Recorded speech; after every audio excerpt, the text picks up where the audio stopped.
Band Yap is proudly sponsored by Troubadour Consultants. When it comes to planning group travel for your fine arts program, look no further than Troubadour Consultants. Whether you're organizing a major out-of-state trip or need top-notch accommodations for the state marching contest, John Mize and his team are ready to create a custom travel experience that meets your band's unique needs. As a family-owned, band director-run company, Troubadour understands exactly what it takes to make your trip stress-free and seamless. Plus, when you book a trip with Troubadour, they will sponsor a $500 college scholarship for a student in your band. Directors who book will also receive a free mahler baton as a special thank you. Visit troubadourconsultants.com today to start planning your next trip with the experts who truly get it. Ladies, I will walk off this pod. I will walk off this pod. I went to college and I became the biggest U of H fan you could possibly imagine. Like, game day was my favorite day. Getting to wake up and go like scream "Go Cougs" at the top of my lungs was like a perfect day for me. Hello and welcome back to Band Yap. My name is Alexa Sanchez. And I'm Jose Sanchez. Today we have Kat Norris with us here on the podcast. Hi, Kat. Hello, hello. What was that pause about? Oh, that was just a good. I wanted to see what I could get. Oh man, you didn't get much other than a laugh. Yeah, well, that's the awkward pause. I'm here for it. Yeah, it was awkward. Thank you. Yes. Wonderful. Just let it bake a little bit. I don't like that. I think the face is the best part. Yeah, I think that unfortunately he has a face for a podcast, so only a face a mother could love. Oh my gosh. Kind of. I'm a mother. I'm not your mother, but I still love you. Thank God for that. That'd be weird. Oh yeah. Well, all right. To a great start. All right, Kat. So can you tell us a little bit about yourself, your background, education, teaching experience, all that fun stuff? Yeah. I grew up in the Houston area, in North Houston, Spring Klein. I am part of a gigantic family. My mom is the oldest of 7 children. And they all live kind of in that Houston area. I'm the oldest grandchild. I think we're at like 18 grandkids now. So I grew up with lots of little ones all around, and we spent every Friday night at my grandma's house for pizza. So I don't like eating pizza anymore. I went to Criminal Intermediate and Klein Oak High School. Say that again. Criminal Intermediate and Criminal? Criminal. Criminal. I was like, I heard criminal. I was like, excuse me? I do think rivals called us like the criminals or something like that, but in intermediate school, I mean, is outside it's like Houston. the Sharks and the Jets. Yeah. Oh, snap! So, this is how you know you're in a gang, guys. Snapping your fingers in time. Yes. Yes. Criminal. Would you be a shark or would you be a jet? Ooh, I don't know. I think I would probably be a jet, I guess. Ooh, what's your favorite song out of the West Side Story? Oh gosh, I don't know. Probably Maria, I think, is my favorite. That's solid. What's your favorite song? Mambo. Well, I do like Mambo. Mambo's so good. It is good. There are lots of good songs. Well, I hate to say that it's underrated, but in a lot of ways, it's still underrated. I do feel like it is underrated. It is not appreciated enough. I don't, especially now. Like, I don't think it's appreciated anymore. Yeah, I mean, because the music's so complex. Yes. Yeah. It is so complex. Like, and Kat, don't you have a love for Bernstein? I do. I do greatly adore Leonard Bernstein. Yeah. So much that you have a bird. I do. Bird. Yeah, she's a bird. She's a bird person. Wow. I am a bird person. As much as Kyle hates it. Kyle hates the bird. He hates the bird. He wishes the bird would escape. Kyle. Oh what? Gosh. Yeah, I've been a bird person from a very young age. My grandma had a bird named Fred. Then we found out it was a girl, and so it became Frederica. And and then I don't know, I think I got a cockatiel. I can't remember. I think his name was Sunshine because it had, orange cheeks. Anyway, I've always had a bird in my life, but my current bird is Leonard Birdstein. Lenny for short. Yeah, so Alexa says I'm a birder. I was literally about to say this. I was about to out you as a birder. Jose says he's not a birder. But he like will see birds and he'll be like, "Oh, that's this bird." I'm like, "How do you know that?" And then he'll like listen to the bird songs. He has one of those apps on his phone that Aw, will cute. Yeah, identify there's what is it? birds. Is it called Merlin? Also, his grandmother had birds basically Yeah, her entire parrots. life. Yeah. The African grays. Oh, really? My Dang. grandfather had He a was pair. the one that she had was like 40 years old, right? 30. 30. He's still 30. alive. Those things are Yeah. crazy. Yes. Yeah. They have a long lifespan. Yeah, I know. It's just like Yeah. It was bilingual I too. always begged my mom for not a conure, what is it called? Like a macaw. That's what I really wanted. And then she found out that they lived for like 100 years and she was like, there's no way. Maybe one day, maybe one day. Yeah, yeah. Well, But you disrupted yes, Cat. I'm sorry. Like Criminal. it's I okay. We're saw just yapping. Smooth Criminal. criminal. I saw an opening and I Yeah. took it. Yes, you had to. Yeah, No, so Lenny is a big part of life. So yeah, a parakeet, yes, he is a white parakeet. a white parakeet. Wait, so how old did you say Yes. Lenny is? I got him my first year teaching, so I guess 7 years. It was a Okay. moment of loneliness in my apartment. I Uh, just uh, went to Petco and he was $20. So Wow. yeah, $20 yeah, for a friend for so life. Kyle exactly. is doing our sassy camp in June. He told me that. So I think Yes, I'm gonna find if you could send me a photo of your bird, I will get absolutely. get it printed on a Give them shirt. to every child. Oh, Ooh, that'd be incredible. that's so good. That'd be so good. But he's gonna probably listen to this Leadership team, what are podcast. your shirt sizes? And so that way it's like we have all matching bird shirts and then like we'll give Kyle Can one put at the Lenny very end. under. Yeah, Lenny. Yeah, That that'd would be that'd be awesome. He would love that. great. Every time I think of Kyle, I just think of Robert calling him Kiki. Kiki, Yeah, yeah, yeah, yeah. And now everybody yes, knows. I know. Everybody Everyone knows. yes. knows. I mean, Okay, so you went to criminal middle school.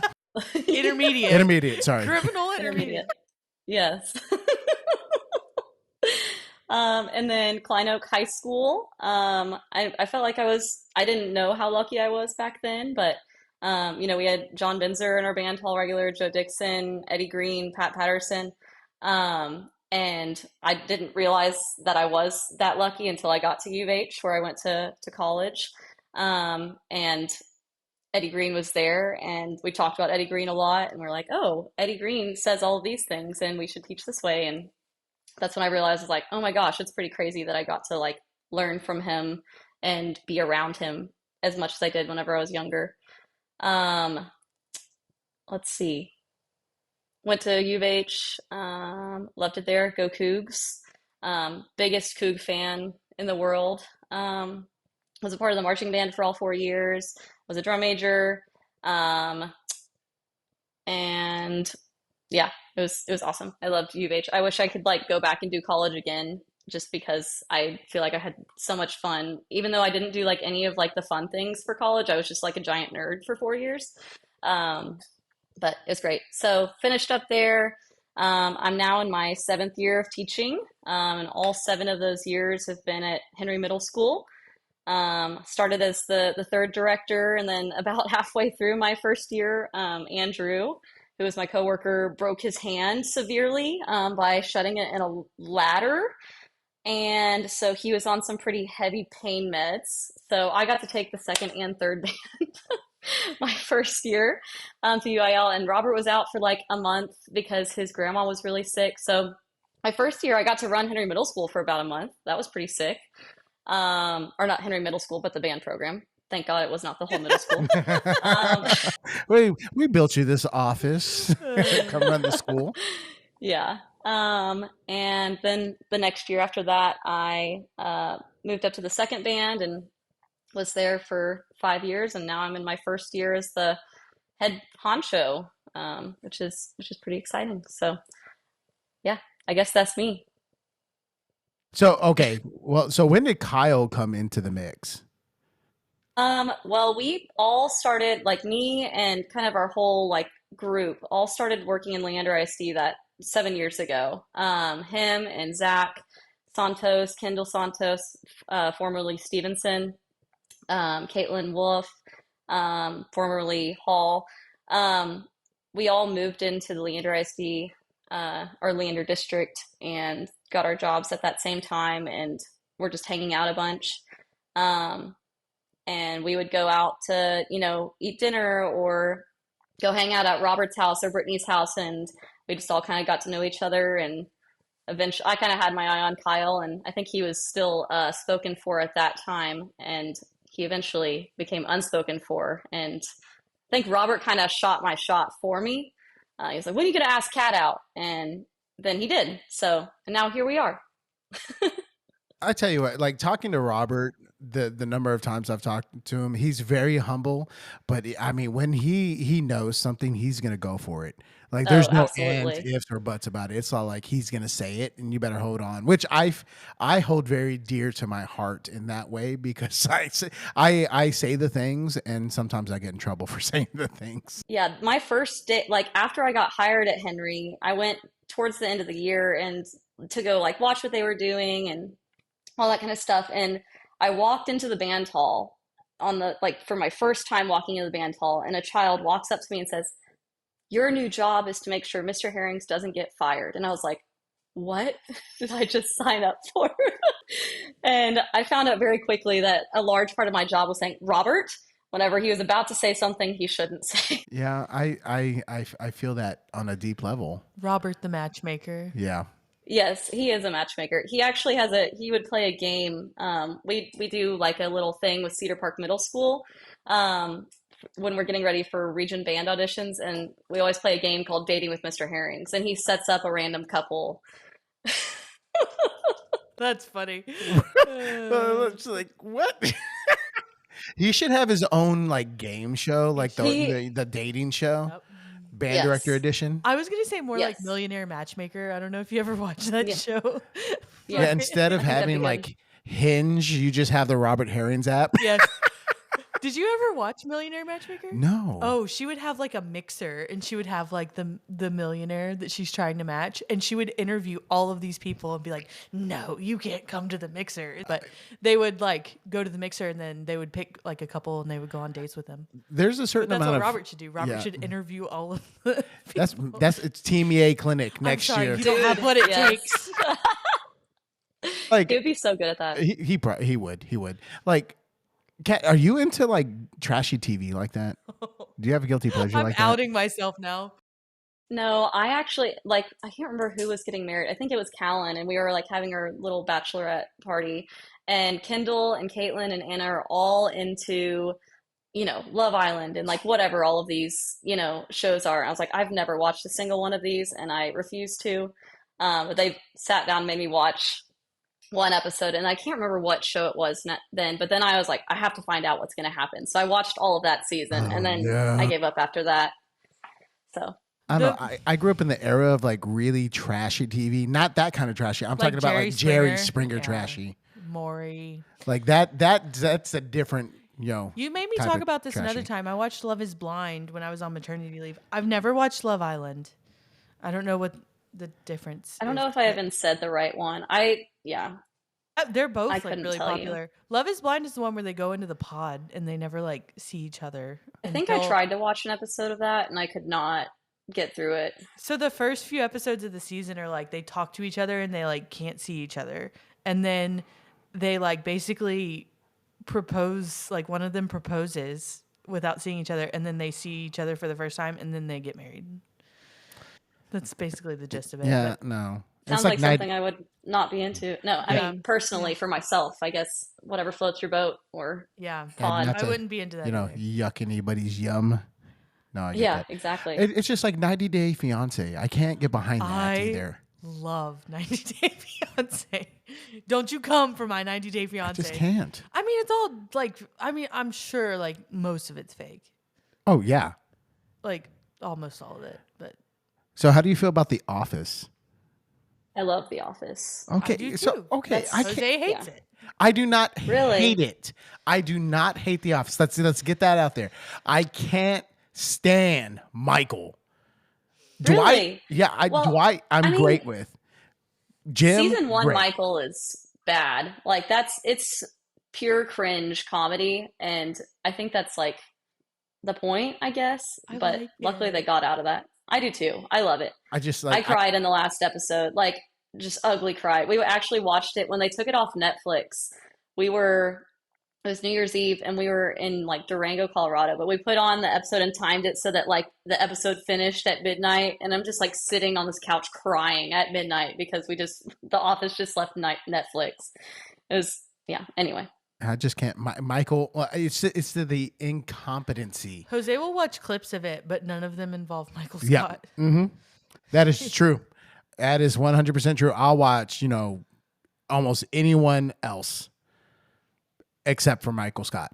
I think, well, it's obviously because you find him incompetent and his whole character is a boss, and that just wouldn't. What Enneagram type are you, Jose? Do you know? Ooh! No, ooh! Alexa knows though. He's a 3. Okay, that's what as soon as you said that incompetency bothered you, I was like, oh, you're a 3. Are Yeah. you a 3? I'm also a 3. Okay. He's never taken the test. I've just She's kind of put me, diagnosed him. yeah. She's put me in a box. Yeah. I mean, it's not a wrong box. It's the correct box. It's very easy to figure that out for you. But Sometimes it hurts to get put in your box because it's Yeah. true. yeah. Yeah. He's never taken the test, but I told him he doesn't need to. Well, yeah. Well, it's just like I just can't deal with it. I just can't. The incompetency? Yes. That's why it bothers you, is because you just imagine Inefficiency. having to work for him. Yeah. Yeah. Like now, don't get me wrong. There's when he has scenes. We're not even talking about band anymore. When he has scenes that are away from the office, I can stand him. Like the whole entire like vasectomy thing, snip, snap, snip, snap, snip, snap, or the plasma screen Dude, TV thing. the like dinner. That, yes. That is one of the most best awful- episodes. Oh, I can't. That one kills me. Yeah, but that I find that funny. That I episode's think that's great. hilarious. Sometimes I just stand here for hours watching TV. That one and the Benihana Christmas. I love that one. because it has nothing to do with the actual So office. do you like that episode? Yes. On Christmas? Yeah, What about the episode where they go to the beach? that one's funny too. Okay. Or when they do the rabies race. Autism? Oh my gosh, Michael Scott's fun run race for the cure, Yes. Pro-am. pro-am or whatever. Because it has nothing to do with managing people. I And think that might be the best episode. Kind of does. in a different way though. Like, could you imagine like somebody like that being your boss?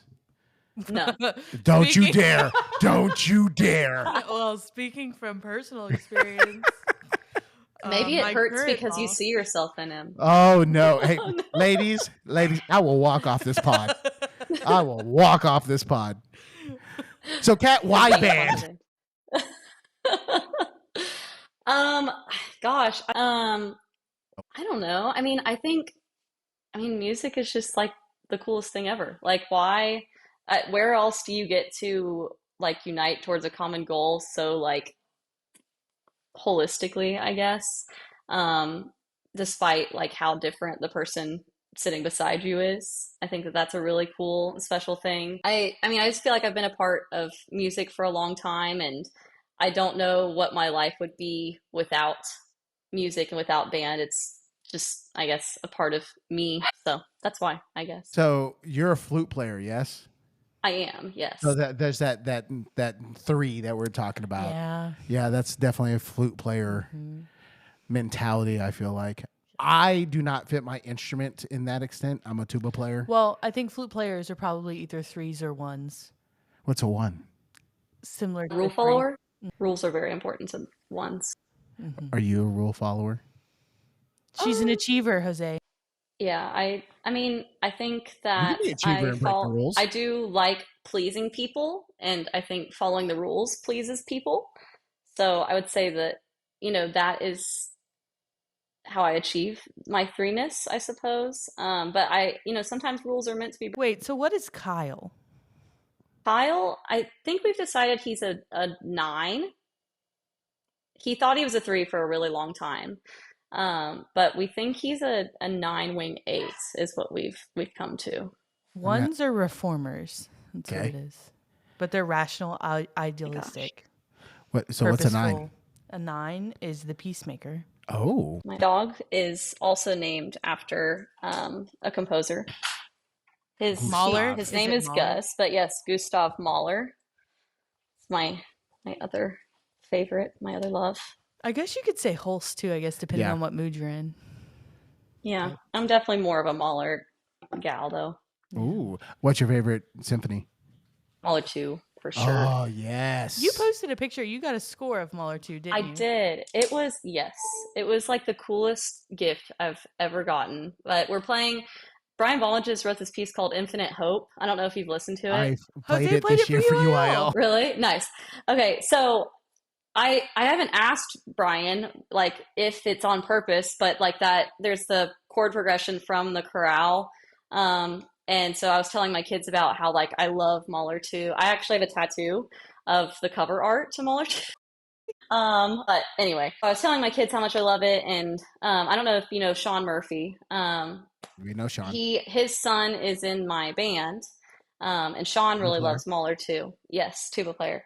Um, and so Hayden came in and brought me this score that Sean had gotten signed by Ben Zander whenever they saw him conduct it. And I don't know when it was, but Why doesn't Sean anyway, bring me gifts? Well, I don't know. You won't it even be was there when he comes on I Friday. know. I'll have to tell him that. Hmm. it was like literally I started crying. Like I literally just started crying because it was the nicest, like most thoughtful thing ever. He wrote That's this very really sweet sweet. note. So yeah. Very You nice. know, This Sean he's a really great guy. It's hard for me to take him seriously sometimes whenever I have to send him an email. Jetpack turtle. Jetpack Turtle and Daddy McDaddy Pants. He has oh my gosh. multiple Do you email know addresses. that? Those are his I emails. think I've noticed. I think it's like Hayden's dad or something like that. Yeah, I don't know. I don't know if I've ever noticed Jetpack Turtle before whenever I'm sending emails. So Yeah. You have Yeah, to keep that's your what they eyes are. peeled. Yeah, that's I'm like okay, if he I'll was take like, a look "Hey, next hey time. Sean, what's your email?" And then he'll send it to me. I'm like, "No, this isn't real. This isn't real." And then I send an email and he responds. I'm like, "Oh, it is real." Yeah. Everyone send your spam mail to www. No. Yeah. Yeah. Yeah, that's kind of what it is. Well, he's doing our Fan pledge. fan pledge. Up plug Nice. Sean Murphy. Fan We're also a pledge. fan pledge school. We're They do doing great. ours on It's Friday. awesome. Yep. So Sean's coming, but Jose won't be there. I know. I'm doing a judging thing for Pride of Texas. And Nice. so just I'll be in the Austin area. Mm. So so music is the thing that brings people together, and you are a flute player. Can you tell us a little bit about your experiences in the in your high school band? Yeah. Well, and I feel like even I was really lucky in middle school. I opened a middle school and Sharon Kalasek was my middle school band director. We recorded for Midwest the second year the school was open and got invited. And I feel like that was one of the first things that really kind of like opened my eyes to all of the awesomeness that music could be.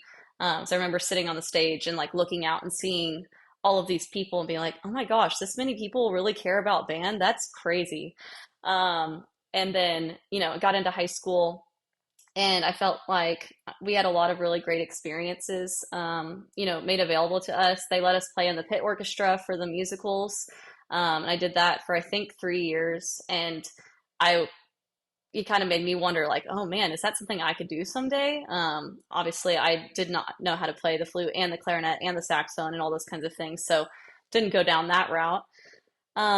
We put on like masterworks concerts, and so the full orchestra and choir and band would play a concert together at the end of the year. And I thought that was really, really cool. We did Carmina Burana one year, and I thought that was so special and like cool to get to make music with all of the different kinds of types of music at our school. And um, I don't know. I just remember that being a really big moment in high school. And I think that honestly kind of subliminally set up kind of like some of the values like that I have now, which is, the supporting of all of the different programs throughout. I know some places I think there is kind of a competition. It's like, oh no, we need to get all the kids in band or we need to get all the kids in choir. And I feel like they all supported each other really well, and worked really well together. So that was really neat to get to be a part of.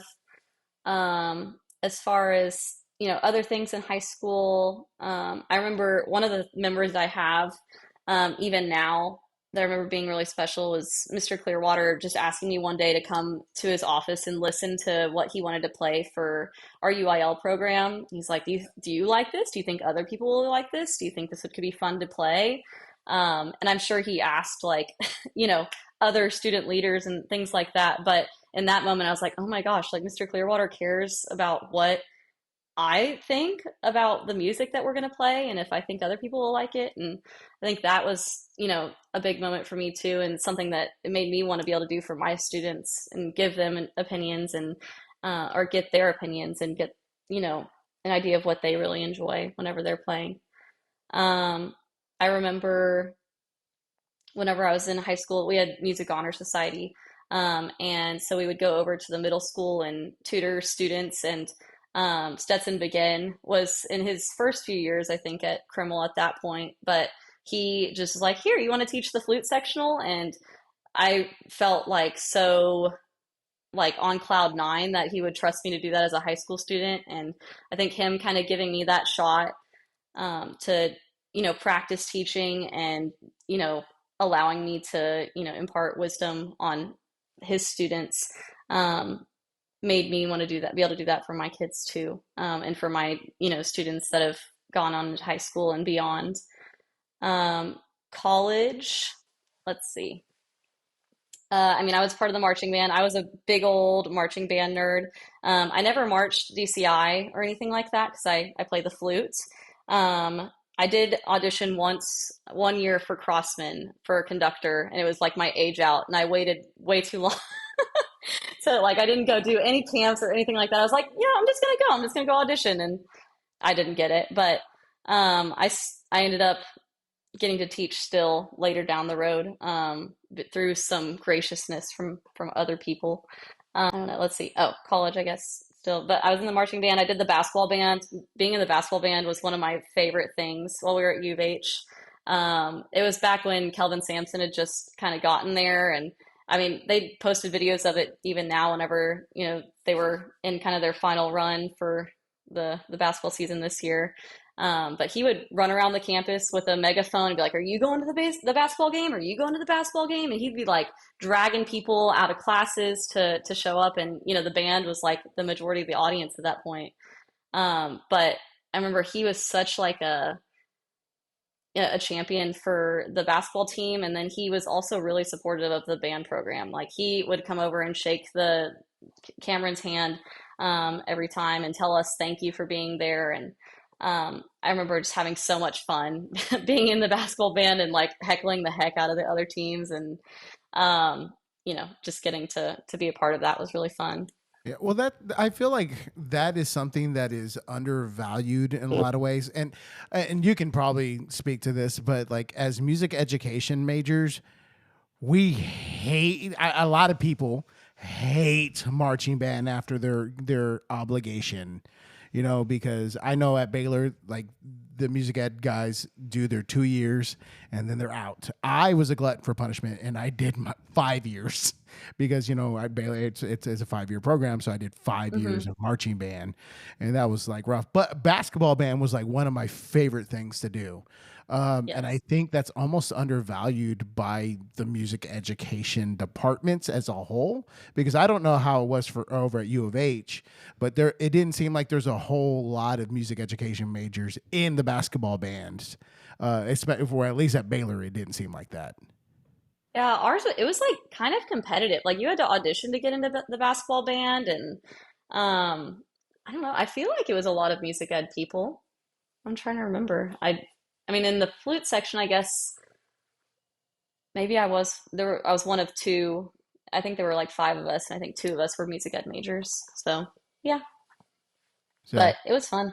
I mean, that was when I had some of the most fun. You get to travel and stuff too Yes. Yeah. a lot. So it's Yes, fun. which Yeah. was like great. So you've had a bit of heartache when it comes to basketball then. Yeah. Yeah. So how Yeah. how angry do you get during March Madness? Uh, well, you know, if we're being real, the only basketball I watch is U of H basketball. I don't really care about sports at all unless it's U of H. And that's kind of how it's I mean, I guess I was raised as an Aggie. My parents are both Aggies. Our So for a long condolences. time, yeah, I was a really big Aggie fan for a long time. And then I went to college and I became the biggest U of H fan you could possibly imagine. Like game day was my favorite day. Getting to wake up and go like scream "Go Cougs" at the top of my lungs was like a perfect day for me.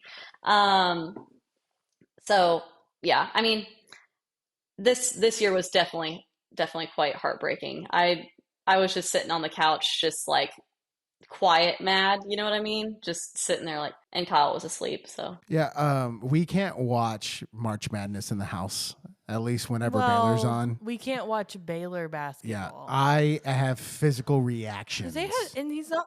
We watch so many sports. I feel like, well, not so many sports. We watch a lot of football, and that's pretty much it. Yeah, The Olympics. yeah, the Olympics. Nothing infuriates Jose more than Baylor basketball, specifically Baylor basketball.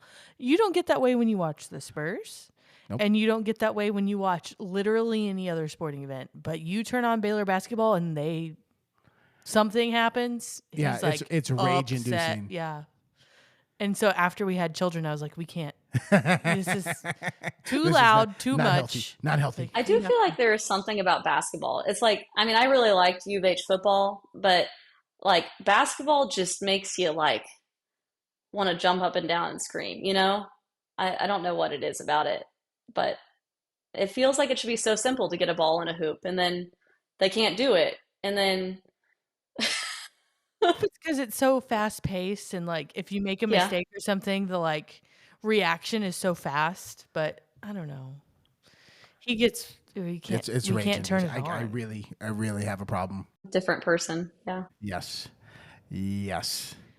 So U of H, you're a drum major. You do the thing, and then so how did you end up at Henry Middle School? Well, I student taught with Dana Prodderbond at Oak Ridge, and I guess I mean I remember my very first interview. It was for one of the schools in the feeder pattern to Oak Ridge, and Dana was actually in my interview.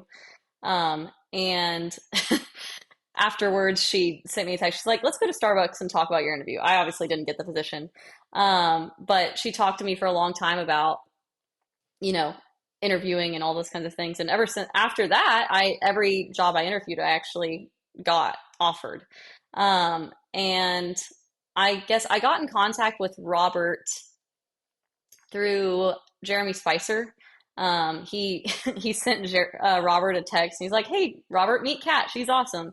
And you know, Robert and I got to talking, and I remember going at Team EA. It was the year that they were playing for the 2018 Honor Band, and they still had that like talks with the directors at 8 a.m. that next Saturday. And I remember walking up to him and be like, "Hi, I'm Catherine Norris. Or Catherine Willer, I guess at that point. And I would really love to talk to you about your job because I think that you and I like have very similar views, and you know, I would really like to get to work with you if I could." And so interviewed. Our principal is one of the toughest interviewers I think out there. I remember walking out of my interview and looking back at the school and saying, "Well, never going to see this place again."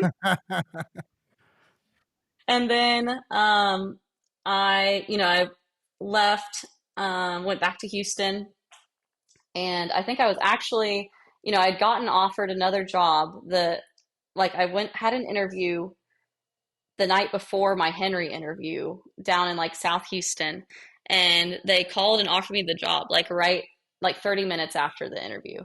And I said, I'm actually on my way to another interview, and like, can I just have a day to think about it? And they're like, "Yeah, sure, take to the end of the week." And I was like, "Okay, that sounds awesome." And so I went and did my Henry interview, and I hadn't heard anything, and they called me back, I think like 2 days later. They're like, "We need to know actually right now." And I was like, I'll call you back. And so I called Robert, and I was like, not trying to, whatever, but this is the job, this is my dream job, and this is the job that I really want. And is there any chance that I'm going to get offered this job? And he was like, "Oh, I was actually going to call you and offer the job." I was like, "Oh, cool. So then I called them back and I was like, I'm gonna have to decline the job. Thank you. And then I started working at Henry Middle School. What a horrible decision. Just horrible decision. Yeah. Well, I remember like while I was student teaching, Gerald gave me so much. He's like, "Oh, you're gonna interview for Henry Middle School. Good luck with that." And he and I had a great relation. Like we had lots of fun, and he made lots of fun of me and all of those kinds of things. And he was like, "Yeah, whatever. Good luck getting that job." And I was like, "No, I'm gonna do it, Gerald. You watch out. I'm just go ahead and tell me I can't do it because that's gonna make me want it even worse." So what was the magic advice that you were given going into your next set of interviews, if you don't mind me asking? Um, I mean, I feel like my first interview, I just didn't know, I was not as prepared as I should have been. Like, I think I thought that I was kind of like hot stuff and I knew everything I needed to know. And then they asked me my first few questions, and I was like, oh, I have not thought about this enough.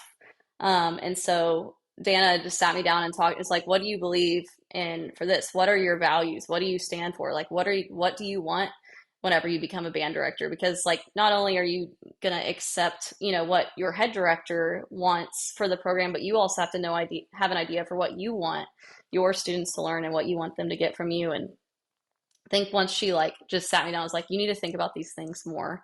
Um, it made me like really reflect on what I thought was important and how I was going to get those things to happen. And after that, I have like a 10 page long document of like all of the things that she told me to think about. And then I just, went in and talked about that for the next time I had a chance to interview. Well, and that's like a lost art in a lot of ways, where like people are not very like introspective in what they're thinking and their philosophies and things like that. So like prime example, we had a meeting with Evan Van Doren today, and it was an hour long meeting, and I have never felt like so insufficient as a teacher because like he did exactly what I do to students. I'm like, okay, what was the purpose of that? Okay, why'd you do that? Okay, what's the goal of that? And he just like led me down this rabbit hole of the way I do things. And I just felt so dumb. And it wasn't like anything of him like trying to, but like him generally like asking like, why do you do, what's the purpose behind that? What He is the is goal so good behind at that? that. And yeah, and I was just like, oh my goodness, I'm getting ninja'd so bad right now. And it was just like, but it was also refreshing because like I asked for that meeting and I asked to be kind of like torn down that way because, I bounce things off of like other directors and people I look up to, who people I respect. And, it's always nice to even step out further with somebody like Evan, who just like is just a nice, genuine guy. Like Hmm. he's like, it's kind He is of the nicest guy. Yeah. like, it's almost startling. You know what I mean? Because you're like, you can't be this genuine. And then you figure Yeah. out after all the interactions that you have with them, you're like, you are this genuine. And Like that is you. it's kind of unsettling, actually. Hmm. But Yeah. he's just so meticulous and so intentful with everything that he does that it kind of like almost makes you feel like, well, why wasn't I doing that already? You know?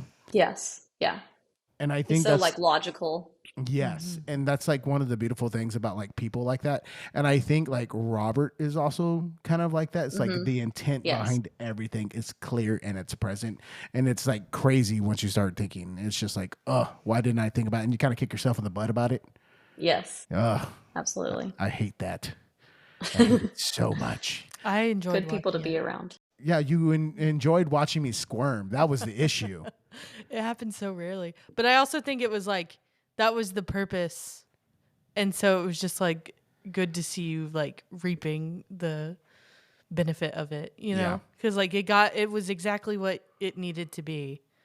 So, it wasn't necessarily I a bad way. I really want like someone to do that to me. I feel like I thrive by being it's like fix this thing. I'm like, yes, please tell me I suck. Like I'm so bad. Well, Please. Like well, I think that's what Jose talked with Kim about too, because Katie is gonna do some clinic stuff for us in the fall, and Katie is very detail oriented in that way too. Yeah, And we've so, only heard stories, yes, but like I it's mean, very Kim was exciting. Very also like, direct. yes. Hmm.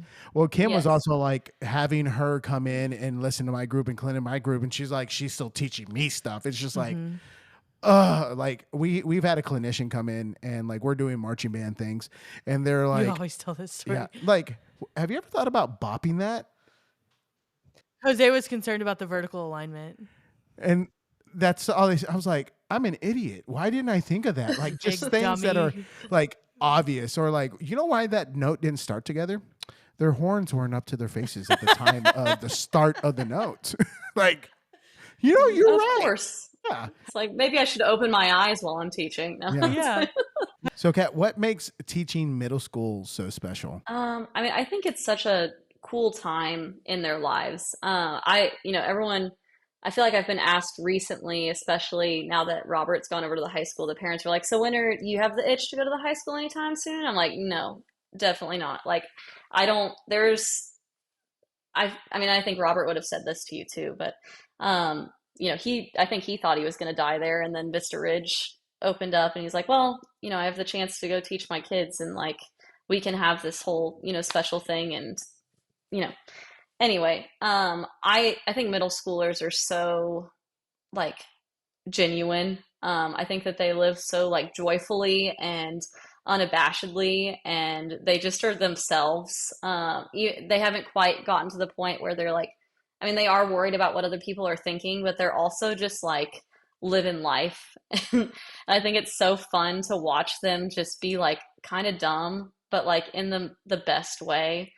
Um, and they still like really trust you. They want to talk to you about things. They want to, share their life with you. And I mean, I just think it's such a cool time, especially like with sixth graders. I really love sixth graders because they're still like kind of elementary school kids and they're really, really excited because they just got their instruments and everything is new and exciting. And then, by the time like this point of the year, I start getting a little bit sad because the eighth graders start acting like high schoolers a little bit. They start acting like they're grown up and you know, they are a little bit, too cool to worry about like, you know, wanting to, come and give you a hug or like tell you like how much they appreciate you.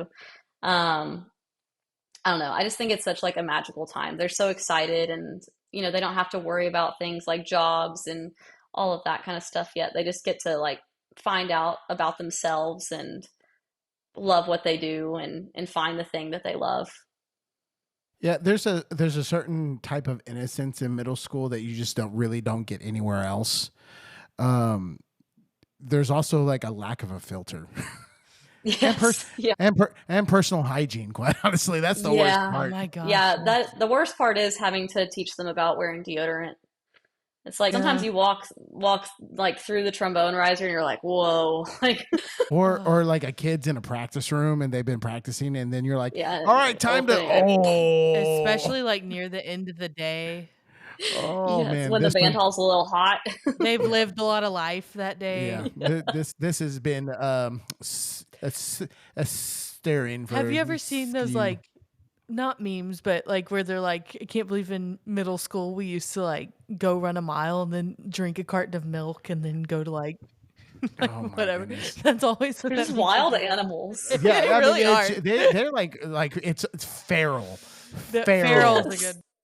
Well, and the crazy thing is, I don't know like what parents are thinking. It's like I'm a big Alani girl. Like I love Alani so much.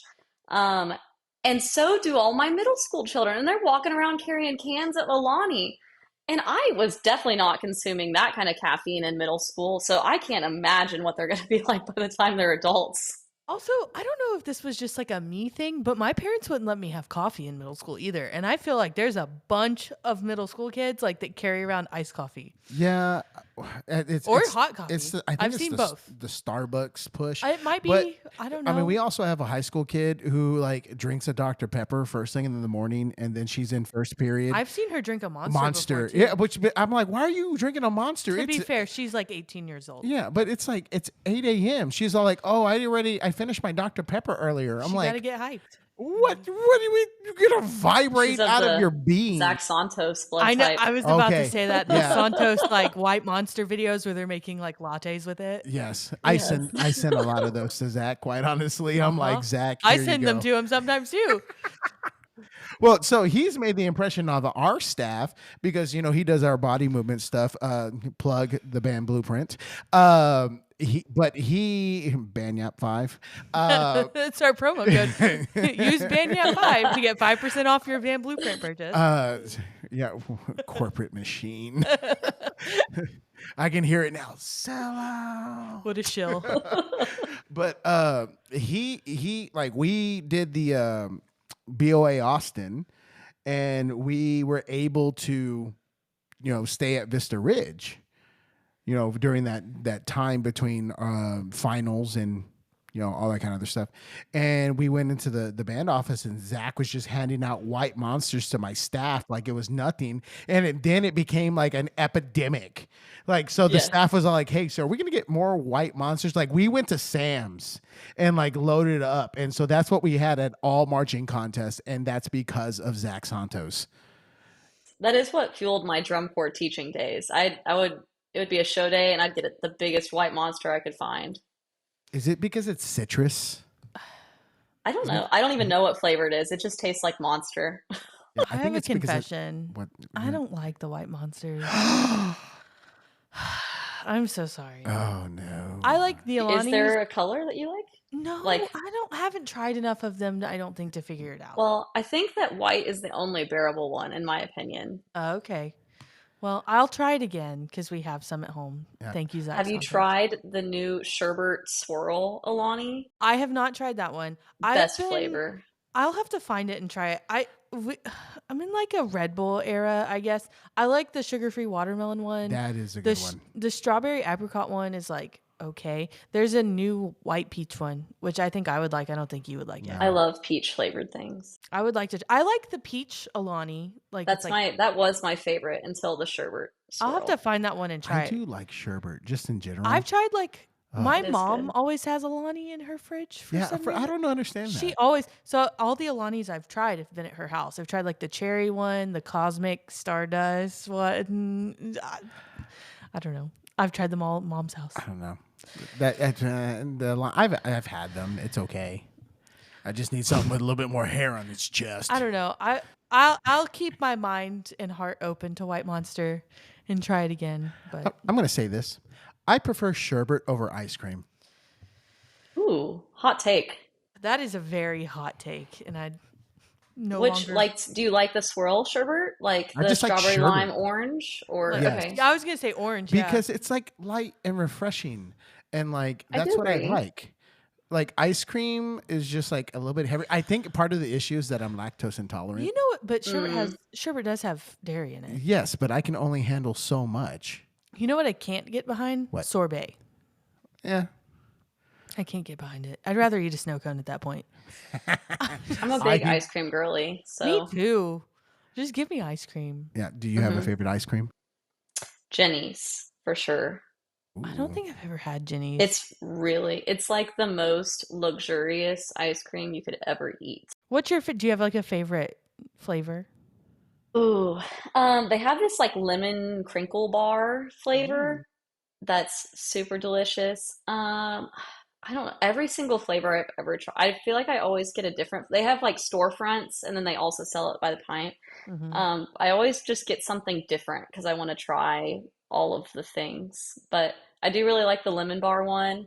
They have like a lavender something or other one that I like too. Lavender is weird as of edible. Okay, well, you go as an Edible flavor. Sorry. Lavender is odd as an edible flavor. Didn't you get the? You don't like soap? Yeah. I mean, if I rub it on my body, that's about it. I don't know. Did you? Do you have the cilantro thing? No, I do not. Cilantro good for tastes you. like cilantro to me. Good for you. Delicious. Yes.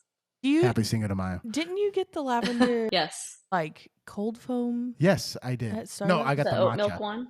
I got the matcha. You got the matcha one. I got the matcha. I thought you got the lavender something at some point. I got lavender in my Sip City order. Oh. And I was like, yeah, this They're isn't the it. ones that spelled Jose Yeah, Howsay. because we live in the Bible Belt. Well, would you consider that they're No. Mormons? No, I mean, it's they're from still Utah. yeah, They just happened to go to Baylor, yeah. so they opened A soda shop. Have you seen? Are there any of Nice. those in the greater Austin No, area? but one of my kids was freaking out at solo and ensemble contest because what is it called? it's like swig That or something. there's yes, swig. They're gonna open a swig, I think, around here. Mm. See, So, ours is called Sip City.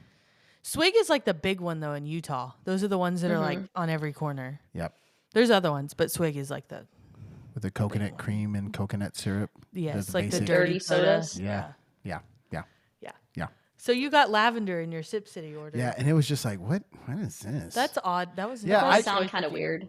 well, Yeah. I was Did you get in like Coke Zero? yes. Because that's even stranger. I was just trying different things because I did Coke Zero with vanilla cream and butterscotch syrup, and that was actually pretty delicious. I love That sounds like butterscotch. butterbeer almost, like Yes. from Harry Potter. Yeah. Yes. I tell you what, going to Disney and having a butterbeer on a hot You summer mean day. Universal? Yes, that one. Well, it's a Disney trip. We know where we're really going. Like that is like so good. You don't go It to is. like ride the Hogwarts Express? No, because I do not fit in the rides. That's not a that one's not a ride. Don't you just like ride the train? I mean, yeah. I've I'll never go on the been to train. Universal. I'm so sorry. That's okay. I should not It's pass pretty sweet. judgment. I guess I need to go. Yeah, you do. So, were you the best musician in your band? I would say no. I mean, I was good. Like I was in the top band, and we had a concerto competition that we did every year, and I always made the finals. But I had like crippling performance anxiety.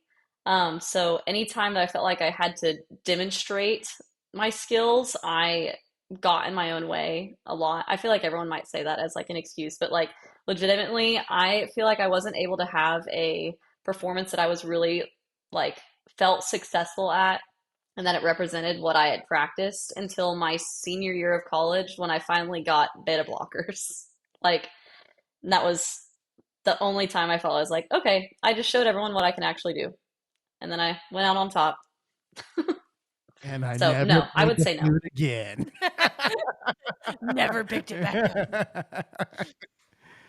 Oh my goodness. Yeah. So Do you have a greatest mentor or somebody that you want to shout out? I mean, I feel like Robert is like far and away the person that's had the most impact on my teaching career, my whole life, honestly. I mean, I don't know if anyone's told you that he officiated our wedding. Yeah, he told us that. I was just like, Okay.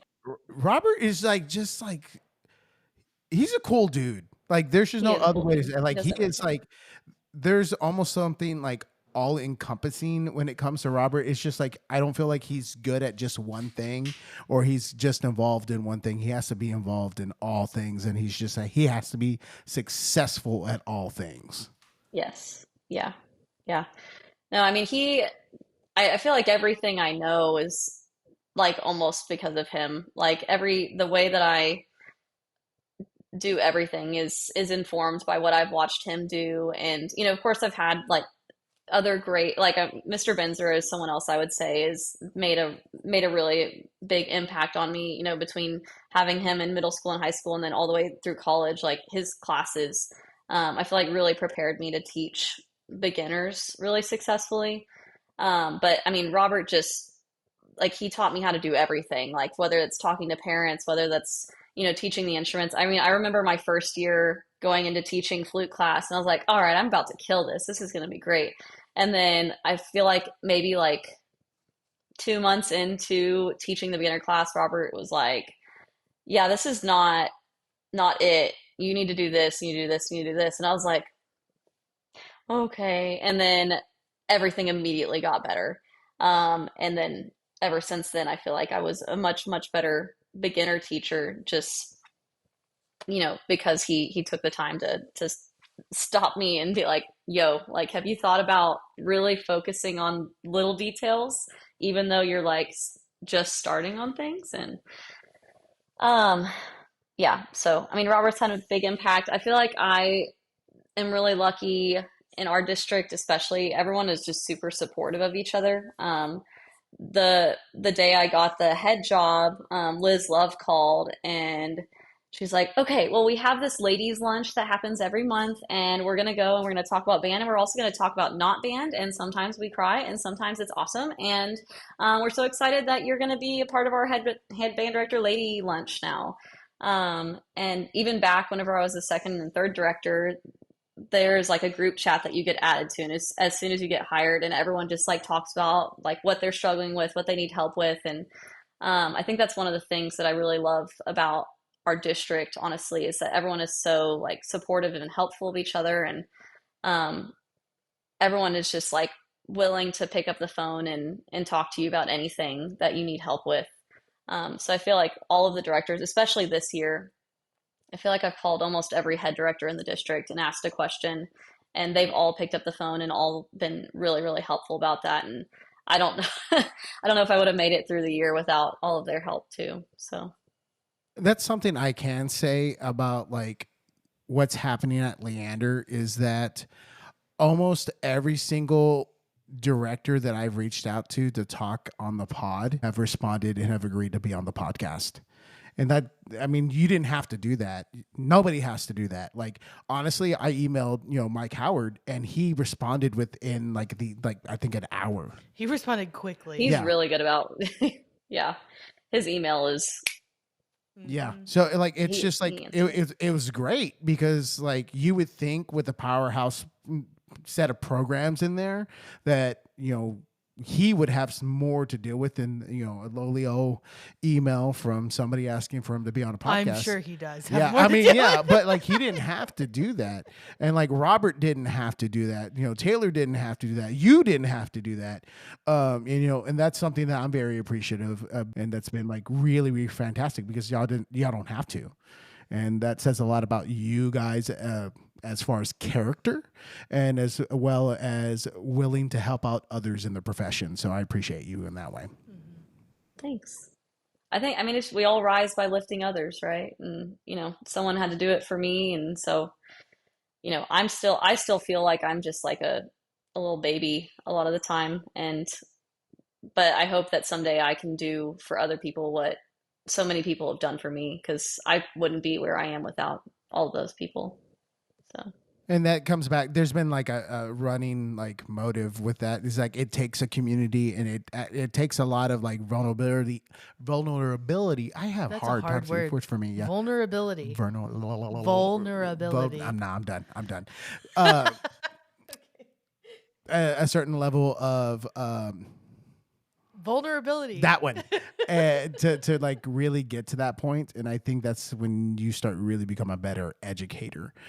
If there was one piece of advice and only one piece of advice you could take away from being with Robert, what would it be? It's such a hard question. I know. Robert specifically, uh, I don't know. I remember whenever I first got the job, I asked Robert how he has done all of the things that he has done. And he said, high expectations and a whole lot of love.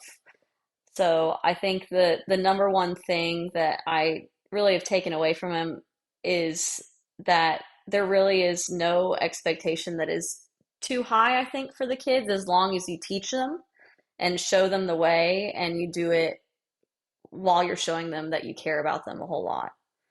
And I think that's really like how I try to function now, is I try to keep those keep the expectations that he had, not let them, you know, say that there's anything that they can't do, because they can do anything if you'll just show them how. And not letting it slip from that expectation, but also just like all of it being from a place of really, really caring about them and wanting them to be successful, and because you love them and you want the best for them. And this is the way. So you've kind of had a crazy start to your career. Like, I mean, just like everything, from honor band stuff to Midwest stuff to just like stepping into that program, and just and then the start of your head director career. Can you talk a little bit about your experience with the students and like how it was when Robert decided to transition into the high school, and how that was for you and your staff? Yeah, I mean, whenever whenever the position opened, I know there were a lot of tears in the band hall, because it was really hard for Robert to think about going somewhere else. Like he spent, the majority of his career, all of his career except for 1 year, at Henry. And, I think that one of the other things that makes Henry Middle School so special is, I've had a few different coworkers while I've been there, but I feel like we've all been so close. It really is like a family. I would felt like I could call Robert about anything, not just like band stuff, but anything in life that I needed to talk about. Um, and so, there's just a closeness between all the staff members that I've been a part of um, the program with. And so whenever he thought about leaving, we talked a lot about it. And I know one of his biggest hesitations was just like, well, what if I like don't get along with the staff as well as I get along with everyone here? And it was sad for me to think about being at Henry Middle School without Robert, because he he was like he's been there for the whole time, and he's I feel like he's taught me everything I know. Um, I've been really, really lucky in this transition, honestly. Robert always included me in so many things, and, let me take the reins on things, so that I guess he always said that he knew that someday, like, he wanted me to take over the program, and he wanted me to be set up to do that. And so whenever he left, I felt like the families, I really, truly thought that it was going to be really, really hard to follow him, because I'm not Robert Herrings. And he's like probably the best living, at least if not middle school, like all band director of all time, in my eyes. And I think in our family's eyes too, because they respect him so much. But the families have been really supportive. I feel like I didn't get pushback. I think at the beginning the kids kind of like tested me to see if I was gonna hold the expectations that Robert had. I feel like they, wanted to see if they could trust me to, teach them, and, at the level that he had been teaching them. But I mean, overall, I feel like it's been like the best transition I could ever possibly hope for. Everyone has been so support, like all of the kids and the families have been so supportive, and I don't know, it's just been way, way easier than I thought it was going to be. Did you have any big hesitations or like concerns about stepping into the role before you went for it?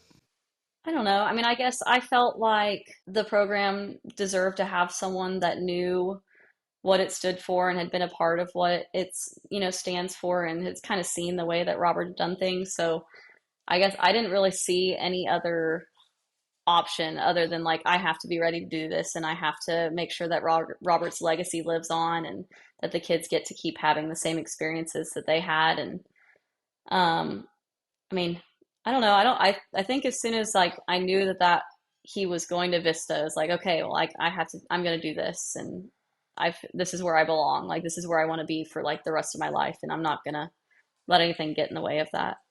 Yeah.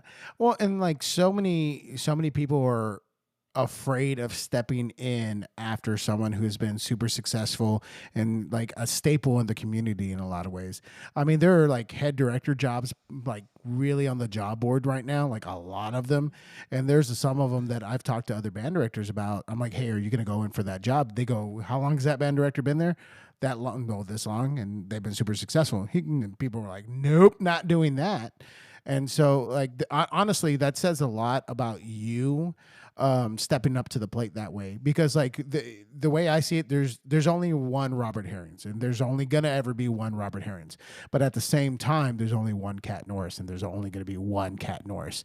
And like, you can say like, oh, Robert's the best band director, but nothing is stopping you from being better than Robert at some point in time. Well, I mean, it would be the coolest thing ever. Yeah, I can't imagine it happening, but no, The I only way to reach your goals is to dream big, right?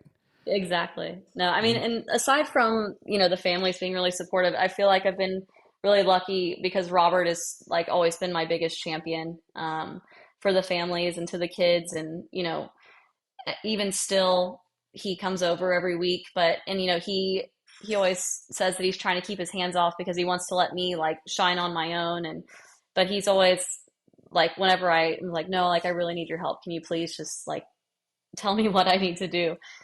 He's always there and ready to take my phone call. I mean, we talk on the phone at least once a week, if not more, and it's almost always like an hour plus conversation.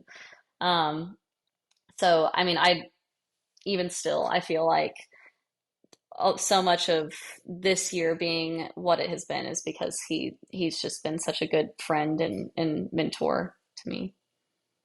and I mean, and that comes to tell you again, like it's all from a place of love for you and for the students, and that's it. And I've told Robert this before, and he likes to be very humble about it, but like that says a lot about him, and that says a lot Hmm. about your relationship. And like whenever you have staff dynamics that way, then that just means that it enhances the student experience even more, because ultimately we don't get paid enough to, to deal with some of the things we deal with. And so it's about the kids. So well, you've had a couple different trips, correct? Like with, so you've Yes. been a part of the honor band process, and Yes. you've also been part of the Midwest process. Okay, do you have a favorite memory that sticks out from either one of those? I think there are kind of two that I think of. My favorite, like the thing that is cemented in my mind, like I feel like I'll be able to hopefully see it forever, is whenever they finished the last song on the honor band concert, and we came out for our final bow, and we turn around and look at the kids, and my favorite moment, and it happened at the Midwest concert too, but you look at them and there are tears in their eyes and they're smiling and they just look so happy and so proud, and it's the coolest thing in the world to get to see them be really really proud of something they did and realize that like what they did was really big and really impactful for a lot of people. So like seeing those like the shining eyes and seeing the smiles is one of my favorite things um, that I remember about those performances. The other thing I would say is on both of the concerts I got to like play. Um, for Midwest, we had Carol Britton Chambers write us a piece, and it's called Allegria. And at the end, it had these tambourines that kind of ended up joining more and more, and towards the end. And if you watch a video of it, they all are a different color. And then at the very end, Robert pulls one up, and it's a rainbow. Like it has all the colors that we had on our tambourines. Um, but getting to like be a part of that, like sitting in the ensemble and then standing up at the end to do the tambourine stuff. And then whenever we did get on your feet, myself and all the other directors and all the private lesson staff played on that final piece, and getting to like make music with the kids, not in more than just like conducting with them, was a really, really special moment. I really like playing my instrument a lot, and getting to do it sitting next to like the kids that I love so much meant like everything. So those are some of my favorite memories. Yeah, we were at that concert. That was a fantastic concert. Yeah, it was It really was fun. fun. Yeah, and we've been to several honor band concerts, but the energy from that concert was just like different, and you could just tell it's like this is what it's about. Mhm. Especially when he played, I just want to dance. Was it? Yeah, get Yeah, off. Yeah, yeah. That's the that was yeah. like, He called it "Get on your feet." yeah, Yeah, that was like great. I yeah, was like, this is fun. Band is It was really fun. cute. Yeah. yeah. Band is It so was fun. fun. Do you have anybody else that's played like a integral part of your life in helping you become a band director, or anything else other than the people that you've already mentioned? I haven't gotten to shout out Cindy yet. I Cindy is incredible. I feel like she is the exact right amount of honest that you always need. There have been a few times, even this year, um, where I just don't know what to do, and I call her, and she, immediately tells me, and you know, you need to do this, and you do this, and it's all gonna be fine, and you don't worry about it. I feel like she is like we call her our band grandma in the band hall, Mama Lansford. Um, and she's always been a person that I feel like I've really been able to rely on and bounce ideas off of. I mean, I like I said kind of at the beginning, I feel I was really, really lucky because my middle school and high school band directors were, I mean, they just made us fall in love with music. And it made it hard to imagine a life that didn't have music at the center of it whenever I was leaving high school. Um, my parents were, like I said, my mom put me in piano lessons whenever I was really young, and she played the flute whenever she was in high school. And once I started playing, we would play at church every Sunday together. And even still, she still plays every week, and I think they've always been really supportive of music. And my mom quit whenever she was in 10th grade, and she always says that's like the biggest regret of her life. And so she always, encouraged me to, keep doing it and doing it the best I could. So, what have you done to help establish some of the culture or changes that you wanted to see inside the Henry Middle School band? I mean, I like I said, I feel like I haven't changed too much. No, which You is know, honestly, like that is a great approach, not to change a whole lot, especially in your first year. I yeah, know that like when I took over at my position, I didn't change a lot either, just because I didn't want the kids to have shell shock. Some people have a different philosophy when it comes to that, and we're like, we're gonna change everything out with the, Like and I'm rip the just, band-aid off yeah, type and I'm mentality. I'm not into that because I know people don't like change. yeah, You know, yeah. it's just like that. I watch a lot of Big Bang Theory, and there's an episode where Sheldon goes off and he's on a train, and he does this thing, and he comes back, and Penny has her hair cut off, like cut real short, and then he's all like, "Oh, you cut your hair, put your hair back," and then he like leaves again because like he's distressed. I feel that's the way like specifically like kids are. It's Hmm. like there's change, and oh no no no, like no change, and it's Yeah. just like such a hard pivot for them. Change is hard for everyone, but Yeah. especially in Yeah, the time of your life of being a middle school or high school student when you need something like constant. I mean, life happens, people are going to move around, but that's always tough for kids. That was tough for me. Like I think it was 5 different band directors in 7 years. You don't really ever get used to it. I don't feel like I'll I'll really change I mean, it's like if it's not broke, don't fix, I feel like, I mean, one of the things that I guess I kind of changed is like we have an office in the band hall that Robert always used as storage for all of his stuff. I don't know, I can't remember if you guys talked about that or not, but like he had like the messiest office of anyone like you've probably ever met. And he always swore that Einstein had a messy desk and all those kinds of things, and he knew where everything was. And I was always wanting to clean things up and whatever because I like tidiness and organization. And funnily enough, now my desk is messy because that's just what happens when you become a head band director. I think you have too many things to worry about that aren't cleaning your desk. But we have our office is like now in the main band hall, basically. So we have desks that it's like my school desk with the drawers and all those kinds of things. And I just sit up there and work throughout the day. And we all have our desks sitting right next to each other. So we're just always together.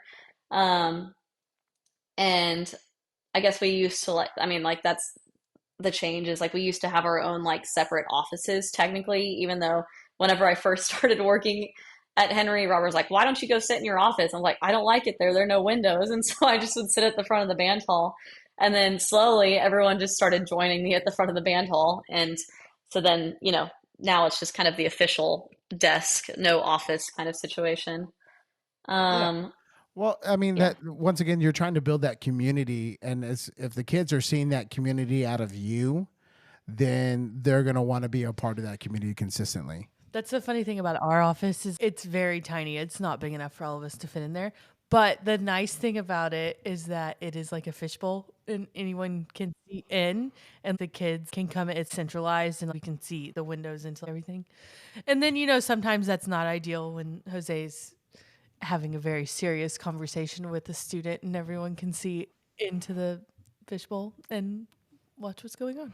Yeah, they can But start Yeah, reading lips. yeah. There one time during marching getting season. all the drama. Oh, Yeah, yeah. there was a time during marching season this year where I had to set the record straight Had a for very pointed conversation conversation. with a student, Yes. and there was a grouping of other students reading my It was lips like as I was. We were eating sitting there like, popcorn and Yeah, that's yes. exactly what it We is. were like, So, like, our office has windows on every single side. And so that's crazy. you can see into our percussion room, the back hallway, which is a our blessing. our foyer, and into the band hall. So like you can see everything. And so like the kids are like, oh, like seriously, they were eating popcorn while this was happening. It was at a time when there were a lot of people in the band hall. So Mm, yeah, it happens. Sometimes you got to No, sacrifice. that's, I mean, every morning there's like a gathering around the desks. You know, like we finish sectionals and we go sit down, and then they all just kind of, and then it's like, okay, the bell just rang, you need to go to class. And they're like, no, you need to go to class. And it's like, you have to go to class. But I do think that's like an important like part of them, you know, having easy access to us, and you know, having conversations with us every morning about whatever it is that they want to talk about, because they come up and start the conversations, you know. So I think that that's a really cool thing that we do. And aside from that, I mean, I don't know, I started playing, Robert didn't really do it, but I started just playing like band music over the loudspeaker as they're like walking in or out, kind of. Um, just so they can hear what like the possibilities are, I guess. And I remember the very beginning of the school year, one of my trombone players came up to me. He's like, "What are we going to play this year?" And I was like, "Oh, I'm still working on that." And he's like, "How about four Scottish dances?" And I was like, "Like you're crazy." I was like, first of all, why do you know that piece? Second of all, do you realize what you just said to me? And they're like, "Yeah, we can do it." I was like, I'm sure we could if we worked really hard, but we're not going to start with that. Yeah. Well, Day one. yeah, I mean, here you Welcome go, to eighth kids. grade. Well, people don't know what they don't know, you know? Yeah. And so if you never expose them to that kind of literature, like they'll just never know that it exists. Like, and I can relate this to marching band, but a few years ago we started like really getting heavy into the visual aspect and choreography. And when we first started introducing it, it was like this whole entire like hee hee hee, oh, you know, this whole entire like this is silly. I'm like, no, and now it's like become its own thing where the kids are like, when are we getting choreography? No, that forced arch doesn't look right. Like all these like they're starting to get technical, and I think it's the same thing with like music, because I started pushing more of the classic rep, like first suite and E flat, and like I passed it out to my band one day, and they're like, "This is stupid," and I'm just like, "I hate all of You you don't right even now." know. I'm like, "I hate all of you right now, and I have failed as a tuba player." Yeah. Like it was so, but That like is depressing. yeah, it was really upsetting to me. But they enjoyed the march from 17th come Sunday. Yeah. So, but they understood that, and they enjoyed that. I think there just has to be some stepping stones along It's the funny way. the things that they like and don't like, because like Sousa marches, they're all over it. All over it. Hmm. Wait, That's radio interesting. waves? Absolutely not. Like you ask them like their least favorite piece they have ever played, they'll say radio waves. Yeah, but Sousa, it's like, oh, Sousa? No we have problem. kids still playing King Cotton in our band home, which was a piece from last year. I'm just like, can we please stop with the 6/8? There's nothing wrong with 6/8. Yeah, I was just over See, it. is I think the best time signature. I do enjoy, I mean, I think mariachi 7/8 music. is the best time signature. 7/8 is good. Yes. We did Concord this year, so we got lots of 7/8. Ooh, that's a fun one. It is fun. Do you have a mistake that you've made as an educator that has made you a better one? I mean, I feel like I make mistakes every day. I guess I think, you know, I talked about how Robert came into my beginner flute class my first year. And I think I just assumed that kids would like do things or figure them out, or like, I don't know, just making assumptions that kids would understand what I meant. instead of like being really explicitly clear about how I wanted them to do the thing and, what it should look like. So I think that was like my young teacher mistake, was just like assuming that they would, if I, put it there, they're like they would find it again and I wouldn't have to talk about it again. And I very quickly realized that like if you don't keep addressing it, then it just goes away and it doesn't, maintain the quality that maybe you had initially taught it with, I guess. So I guess being more persistent about small details for like forever and not Well, just at the beginning. and I think I've mentioned this to like our kids, like the our high school band kids, is that you cannot allow anyone to make an assumption about anything, specifically you, because once you allow them to make an assumption, you're giving them the power to dictate of like their idea of you. And like like who was I talking to? Like an assumption muddies the water. There's no more clarity in that. My mom always said that it makes a something out of you and me. Yeah. Hmm. Yeah. Have you ever played the game at like a leadership something where you basically like draw something out of a hat, like something silly to draw, but you have to explain it to someone Hmm. step by step? Yeah, that's kind of what that's like. Like you can't assume anything, and It's you like, have to like yeah. your instructions have to be so clear that it's undeniable. Yeah, it's like that peanut butter video, or like the making Yeah, the peanut butter yeah, and jelly. Like, Yep. that's what yeah, I was thinking about too. That's yeah. perfect example. So in college, I got out of I found a loophole in the composition class, and Okay. I Did you got to compose 433, no 434? uh, writing composition, No. In different my head, I was like, composition. when did you take a composition class? Yeah, You never. were talking about Yeah, like, English. yeah, okay. I found a loophole and I found a professional writing class. And that was actually one of our assignments, was like you had to write instructions to something that is related to your major, That's and tough. then have someone like demonstrate it based off the instructions that you wrote for it. And so like I actually wrote an instruction manual on how to create a fundamental tuba buzz. And so like, yeah, and I presented that to a class. And I brought mouthpieces and I sterilized it, and they had to read off. You basically did like a beginner Yeah, testing. that's exactly what it was. But like that was something that was very much like, these people, unless they've been in band or played a brass instrument, they have no idea what it is. And now I'm expecting them to read a pamphlet and figure it out based off that pamphlet. It's the beginning of Essential Elements. So what's some advice that you would give to other band directors? I think to get out of your band hall as much as you can and go learn from other people. I feel like all of the things, a lot of the things that I learned are from, you know, even I guess even not even getting out of the band hall, but getting out of your classroom and going and watching other people teach. I know, you know, whenever I was for my time at Henry, we've always all been involved in our bands, but I feel like a lot of the time I would learn something new that I could do with my band by watching Robert teach his band or watching Andrew teach his band or Aaron, like picking other things up from other people, because even though I might not say it the same way, they might have a different way to get things to happen that I'm trying to get to happen. Whenever I would get to go and observe other people during college, I took pages and pages of notes, and I still like go look back at those things. And it's like, oh, whenever I'm having trouble with this, I remember Chris Bennett did this whenever I went and watched them, and I'm gonna try that now. And I think just getting to go watch other people do the thing as much as possible is really helpful, even if it's going to watch a college wind ensemble rehearse or whatever it is. I think going to performances and hearing other bands perform, whether that's other middle schools or going to the local university, wind ensemble concerts, or whatever the case may be, just so you keep refining your kind of ideal concept of sound.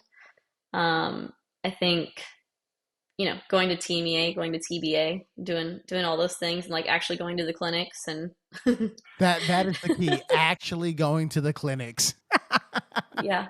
I mean, I just it's kind of like what I was talking about earlier. It's people are so like there's so much wisdom people have to offer, and if you don't get out there and go find it, then you're never gonna know. So just trying to find as many ways to soak up what other people have to offer as you can.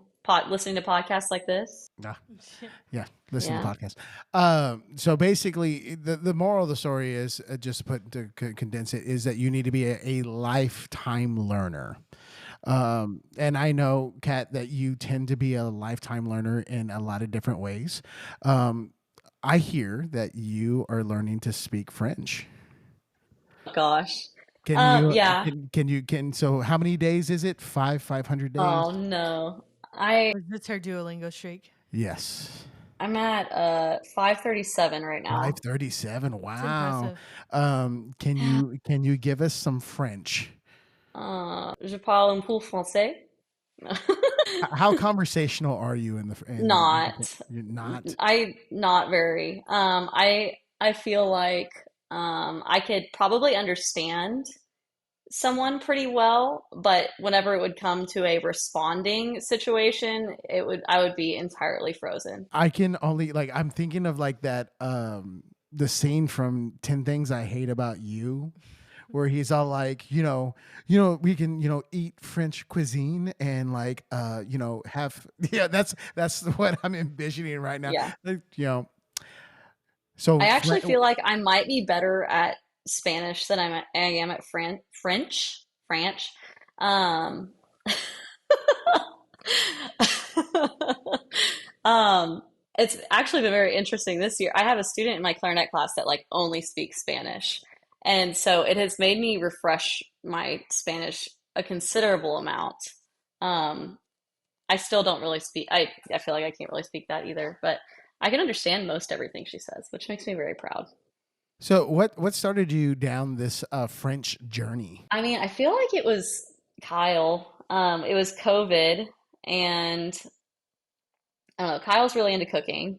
And so I think that like kind of inherently got the French thing going. And we both, I mean, we're really interested in traveling to France and countries thereabouts. So I think we wanted to learn French the best we could, so that when we got there, we wouldn't be like the dumb Americans that can't like, you know, I don't know, communicate. I'm envisioning Kyle as Julia Child. Bouf bourguignon. Yeah, there you go. Have you Yeah. seen her Yeah. that show on HBO? I don't think we watched the second season. I don't think we did either. It was good. Oh, I feel like Kyle might have watched that. It was. I don't remember. So who's the better cook, you or Kyle? Definitely Kyle. I do like cooking. I think I was a much bigger cook before I met Kyle. And then now Kyle cooks for me a lot, which I really enjoy. So if there's a dish that Kyle like you had said, "Hey Kyle, I want this dish," what would it be? Mm. I don't know. It's a tricky one. He makes really good steak. He does like these potatoes that are like the most unhealthy version of potato you could possibly imagine. There's like a pound of butter in them and cream and all this kind of stuff. And so it's just like his steak and potatoes. And there's this like kale thing with Parmesan and lemon that he like fries the kale. It's really good. I feel like that's kind of like a staple. We usually try to like find something new to make every time. I feel like we don't really repeat many meals. So I don't know. That was like when we first started living together, we would make like we'd go on Bon Appetit and find a recipe, and even if it took like 2 hours, we would make this like a new dinner recipe every single night. And we're big into just trying to find something fresh and new, I guess. Do you have a favorite form of potato? Definitely the like mashed or like I don't know what puree, palm puree, I think is technically what it's called. I do like a good potato. The potato is so, versatile. Versatile. Like you can Yes. just do it with almost anything. So, speaking of Kyle, how do you balance like the work life situation with both of y'all being band directors? I mean, I feel like we definitely spend a lot of time like working still. Especially during the like October to May season, it's like, all right, well, I'll see you on Friday night. Because we both have, of course our events never line up to be on the same nights. We end up with our late nights on opposite things, but I feel like I've gotten a lot better about my work-life balance. I remember my first year teaching, I would stay at the band hall till like 8 o'clock at night, just like hanging out with Robert and talking and helping and I don't know, whatever, just messing around, I guess. And then, as Kyle and I got more serious with dating and whatnot, I'd be like, okay, well, I'm gonna go and I'm gonna go hang out with Kyle. But even still, I feel like it's just hard to get out of the band hall before like 6:30 because our school day finishes at 4:20 and then our sectionals finish at 5:45. And then, I haven't had a chance to look at my email all day because I've been teaching since, second period. And if I don't want to work on it at home, then I have to, do a few things before I leave school if I want to feel good the next day, and not, stressed out. So I don't know. I don't know that I'm the picture perfect example of work-life balance yet. Um, I feel like I've gotten better. I did used to like stay up really late and I would like check my email all the time at home and all of that. But this year I've tried to make a concerted effort to not do work at home whenever I get to back to home, and just spend my time like focusing on Kyle and like doing things that refill my cup and not just like continuing to pour and pour and pour. Yeah. I've instituted a rule with like our band kids. I go, if don't like do not send me an email past 6 p.m. If you send me an email past 6 p.m., it is gonna be like not responded to or your request is going to be rejected. Just because we started a family, like the balance between the two, and like I'm still pretty bad at it, a whole bunch. I mean, as we're talking on a band podcast, uh, uh, but like just establishing some of those rules and regulations has really helped our marriage, and like it's always interesting to hear like the struggles of other people because like honestly, I don't know how you feel about it, but I don't think it's something that's talked about very often within our community about the struggles we have within our relationships with our significant others, specifically when they're also involved in the same profession. Yeah. Yeah, it's like it's a blessing and a curse because they understand. They know like that desire, I think, to be there for your kids and all those kind of things. And I think it's hard because so many of us consider our band program as like our second family. And so you feel like you should be there for them all the time, and you want to be able to do all the things for them. Um, but at the end of the day, they're not like your family. It is your job, and it's hard to like separate that sometimes, especially whenever care so much about what you do and love what you do so much. And I think for us in our program, because we're a small school, it's a little bit different in certain ways because when we start a beginner, we see them as sixth graders and then we actually see them all the way out the door as seniors. For you, I think that process happens a little bit faster. Hmm. So you're probably a little bit better at letting kids go than what we are. I Yeah. mean, within a certain extent, but like Yes. for Yeah. us, it's just like we had our band banquet this past week, and I have never seen so many tears out of a senior class than this senior Well, it's like a class. big, a big moment, kind Yeah, of a finale type thing. and it was just like, And a lot of them aren't like they don't continue with band. Like that was it. That was their band career. And so it's just like a big it's a big deal to them. yeah, and so it's just like I have to consistently remind myself like I have a family, and these kids are going to leave my band hall, and that might be the last time I ever see them. Mhm. Yeah. Yeah. Yeah. It's hard. I mean, I remember it's interesting because Vandegrift and Vista, which all my kids go to Vista Ridge, and Obviously, Kyle works at Vandegrift, and so sometimes I'll wear Vandegrift things, and sometimes I'll wear Vista things. And I remember whenever I would wear Vandegrift stuff, they'd be like, "You traitor! Like what? Like what do you mean you're not wearing a Vista stuff? Like I thought you loved me." I'm like, "Did you put a ring on my finger? Like, you're gonna leave me, and you're gonna forget about me, and I'm gonna be married to this guy forever. So sorry, not sorry. I love you. I also love him a whole lot." So, yeah, it's an interesting balance sometimes. Yeah. Go Rangers. Go Rangers. So, what is something that you do to unwind from the job? I really like to read a lot. I kind of got back into reading about a year ago or so. I'm on a good streak right now, I think, because I read on Kindle. So I also am like a big stats person, so I like to kind of have data to know if I'm doing a good job or not. I've been reading. I've been reading for 77 weeks in a row right now. I was really into reading whenever I was really young, and then I feel like I got into college, and then all I would read was like self-help leadership books. And then I kind of got burnt out on that. And then Katie Van Doren got me hooked on the ACOTAR books. Um, I don't know, I guess 77 weeks ago or so. And that kind of started my whole like reintroduction into reading. And then I haven't stopped since then. So I really like to read. I like going to the gym. I've gotten like pretty consistent about doing that. And that's something that I like consider as fun. I really like going to different coffee shops and going to different restaurants. So those are kind of like if I have free time, that's what I'm gonna do. Do you have a favorite coffee shop? It's a hard question. I think I like Intelligentsia the best in Oh, Austin. Is it I really like the vibe. It's like super clean lines, and they always have like cool art. And I really like they have a drink called the Roadrunner. It's like a tonic.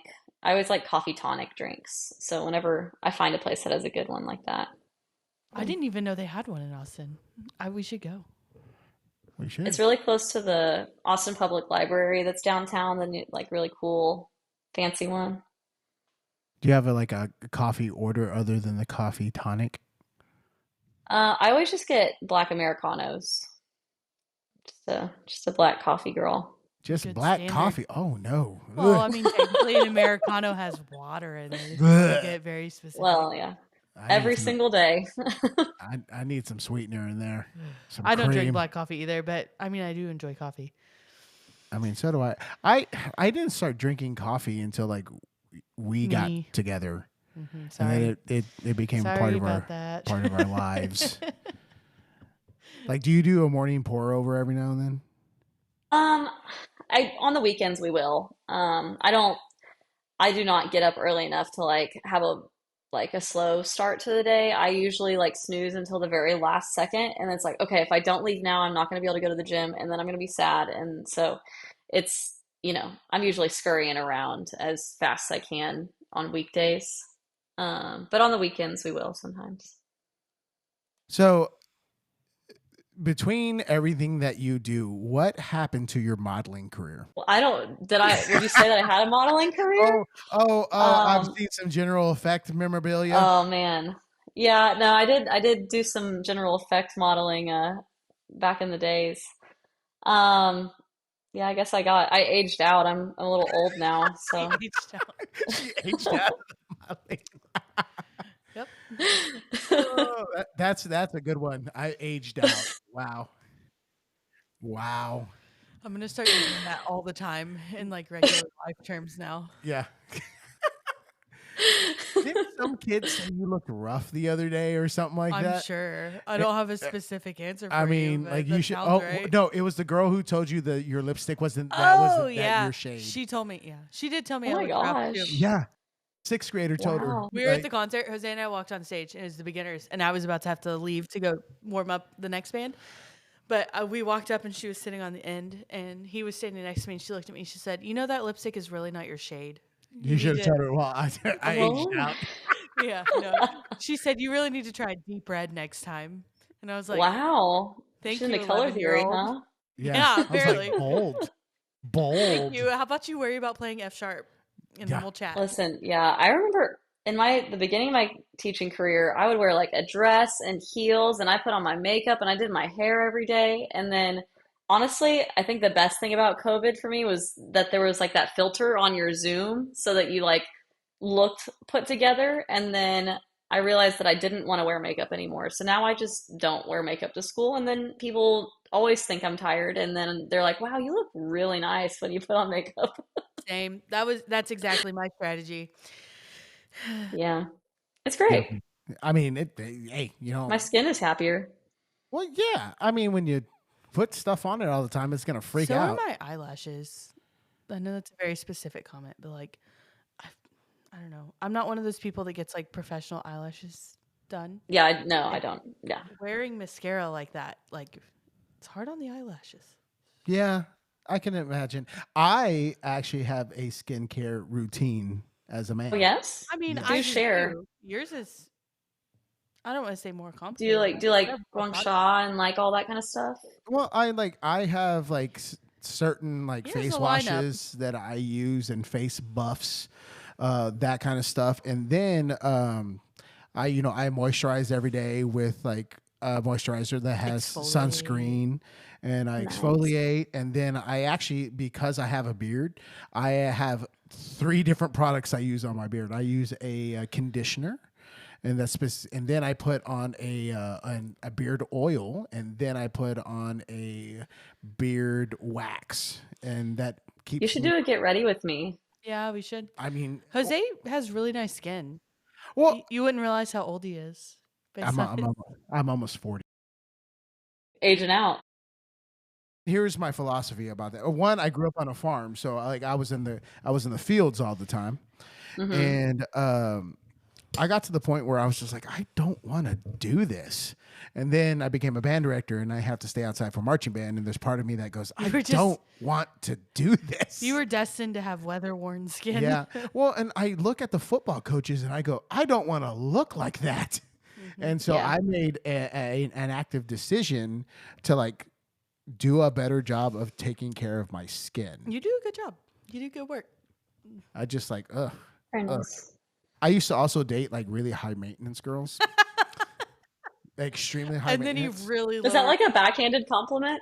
No, It's like no. when Harry met Sally is like, you're the worst kind of you're high maintenance, but you think you're low maintenance. Hmm. Well, like there's just a certain like I know more about makeup than I ever want to He admit. does know a lot about makeup. Like makeup, perfumes, any of that stuff. Like Okay, but the perfume, like the scent thing, is not like that's you. You're yeah, the I high know. maintenance one in that I regard. am. Like You are like a scent hound. I know the differences between a toilette and a parfum and a eau de Oh, Mm. parfum. well, you're gonna have to Oh, start on that French, huh? Yeah, Duolingo well, train. so Yeah. but they're all. Do you know the difference between all those? So Tell the basically, when people, Jose. you see something that's called a parfum is actually in relation to the amount of oils that's in it in comparison to the alcohol. So a toilette is has more alcohol content than a parfum. That's why Parfum. the the smells get more intense with the Hmm. parfums. Because the oil content is It's higher. much higher. And so it's longer Interesting. lasting on the skins. And that's why like whenever you do perfumes, you're not actually supposed to like rub them together like on your wrists because it breaks down the Oh. oils in the heat. Hmm. I don't know I don't why know. I know that. I just Because you're do. obsessive. I am obsessive compulsive. Like I'm one of those kind of people like if I'm into something, I'm like really into it. I think that all That's started with fair. like baseball card I collecting. think so too. Something. Yeah, I don't know. Do you have an obsession? I don't Besides know. I wouldn't. hockey. I think, I mean, I feel like I'm fairly obsessed with reading. Like, whenever I have a free moment, I'm definitely like pulling out a book. And that's like all I want to do. Do you have a favorite author or a favorite book? My favorite series right now, I mean, as of like everything I've read, is called Throne of Glass. It's a Sarah J. Maas book. I think I'm on my fourth reread of it right now. And it's like seven books long, maybe. I can't remember. But I really like that series a lot. I think it's great. the characters are developed very well, and it's all about like how small acts of kindness kind of like compound into like this big thing. So I think it's pretty sweet. Well, speaking of obsessive compulsive, I also hear that you are or were a little bit of a sneakerhead. Oh, I was. Yeah, I've retired from sneakerdom. She's aged out. I have aged out. Yeah. I'm now at the point where I want to spend money on not sneakers. No, I did. I mean, Daniel Montoya got me pretty good into the sneaker stuff. So I had a pretty good collection going, and I've like I tried to sell some of them, but I haven't like been able to part with all of them. I was really upset that Kanye West went off the rails because I really liked all my Yeezys, but I really can't in good conscience put them on my feet anymore. Yeah. All right, give us the number. What was the largest your collection got up to? Oh gosh. I feel like it was somewhere around 20 pairs of Okay, that isn't bad. sneakers. That's not. That's It not, wasn't, that's not. no, no, I wasn't like crazy. I only bought a pair of shoes if I really liked them. It wasn't like I had to buy it just so no one else could have it or because it was like special. I just would buy it if I really liked them, and I would spend probably more money than I should on shoes. Did you ever go to like a sneaker convention? No, I didn't. No, Would you no. go to a sneaker convention even now? I feel like I would. I'd be down to go. I mean, I still like look at tennis shoes. I just have stopped spending money on them because, um, someone has to take care of Gus, you know? Yeah. So, And yeah. Lenny. Yeah, and Lenny, mouths to We- feed, you know? Somebody's got to put the bird seat on the table. So, did you have like a favorite sneaker other than your Yeezys? I mean, my Yeezys were my favorite shoe. I really liked I'm a big dad shoe kind of Oh, person. I like a fat sole and like a chunky. So I really liked my Yeezy 700s.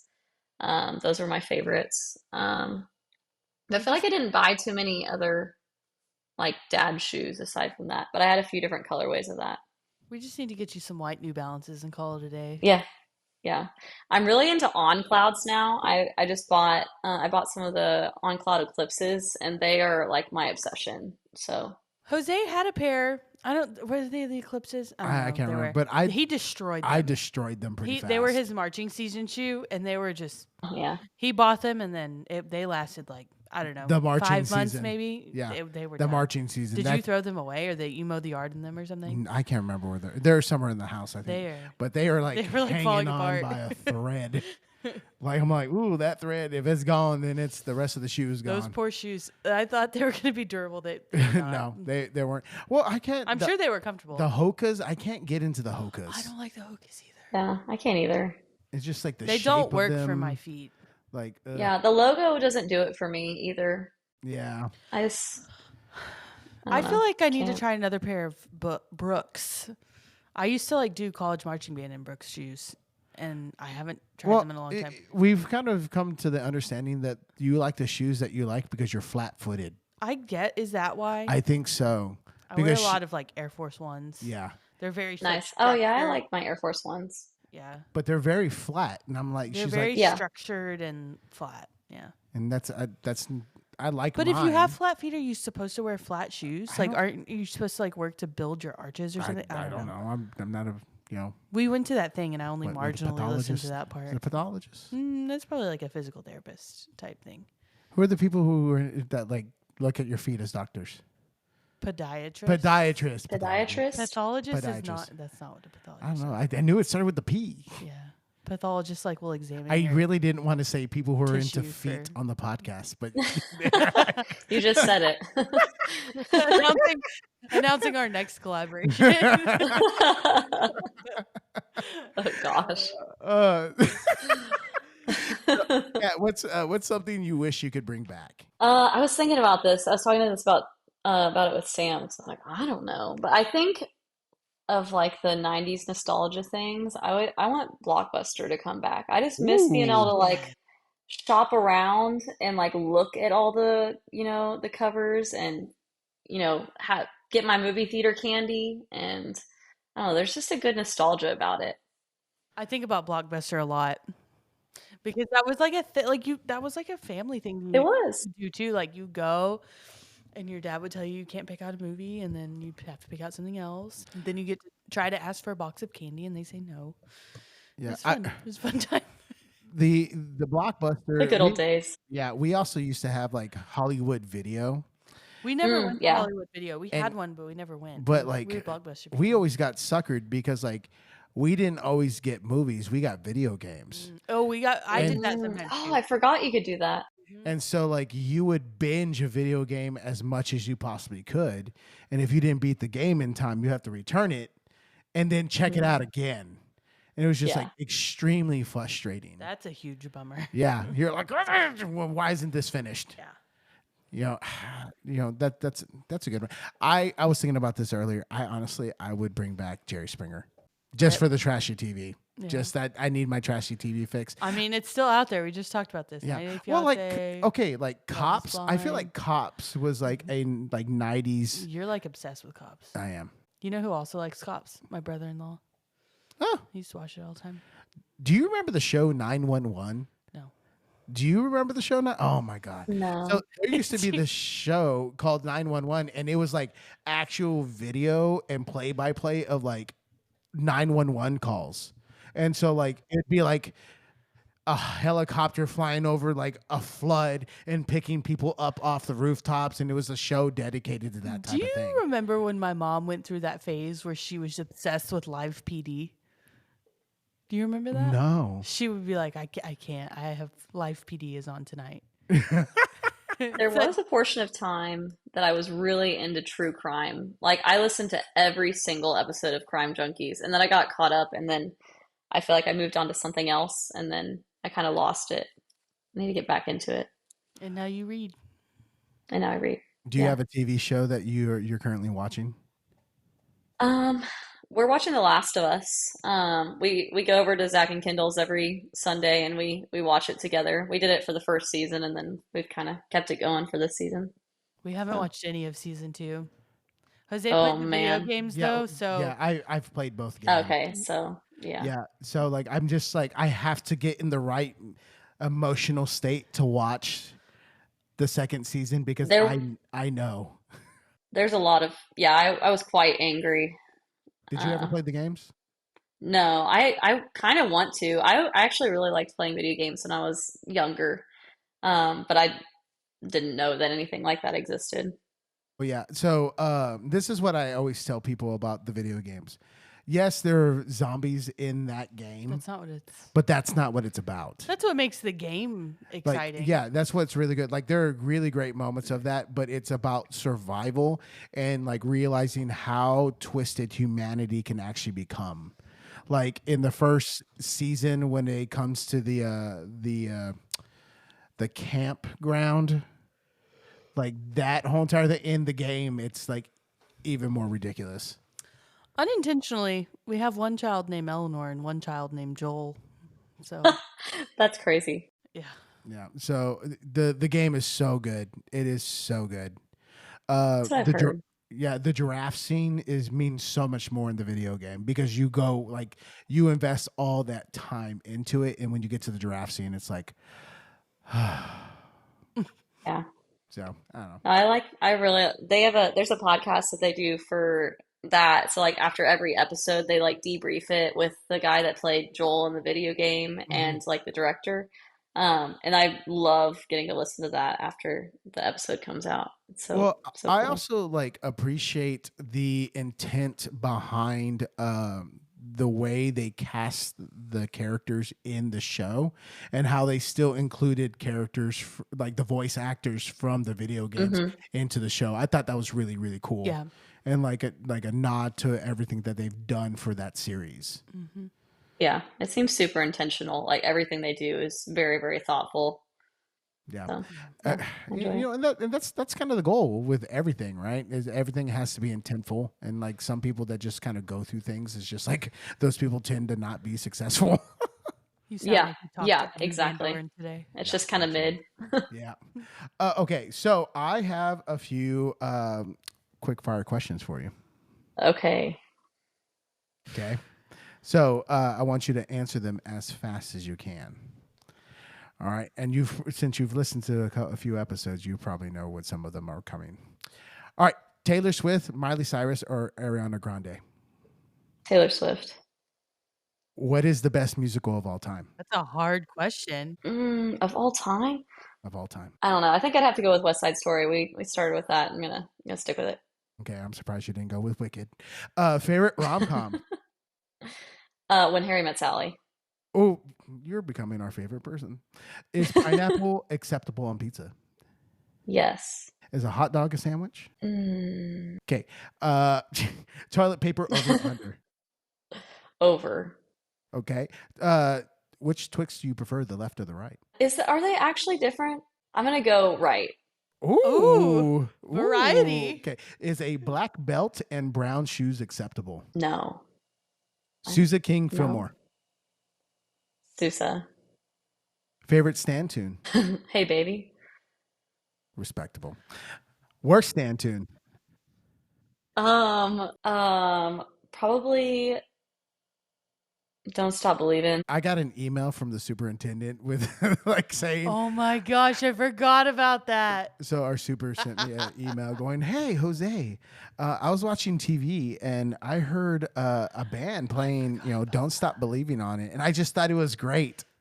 And I said, "Message received." So I Thanks, ordered. no thanks. Yeah. Oh, no. I went ahead and ordered Don't Stop Yeah. Believing.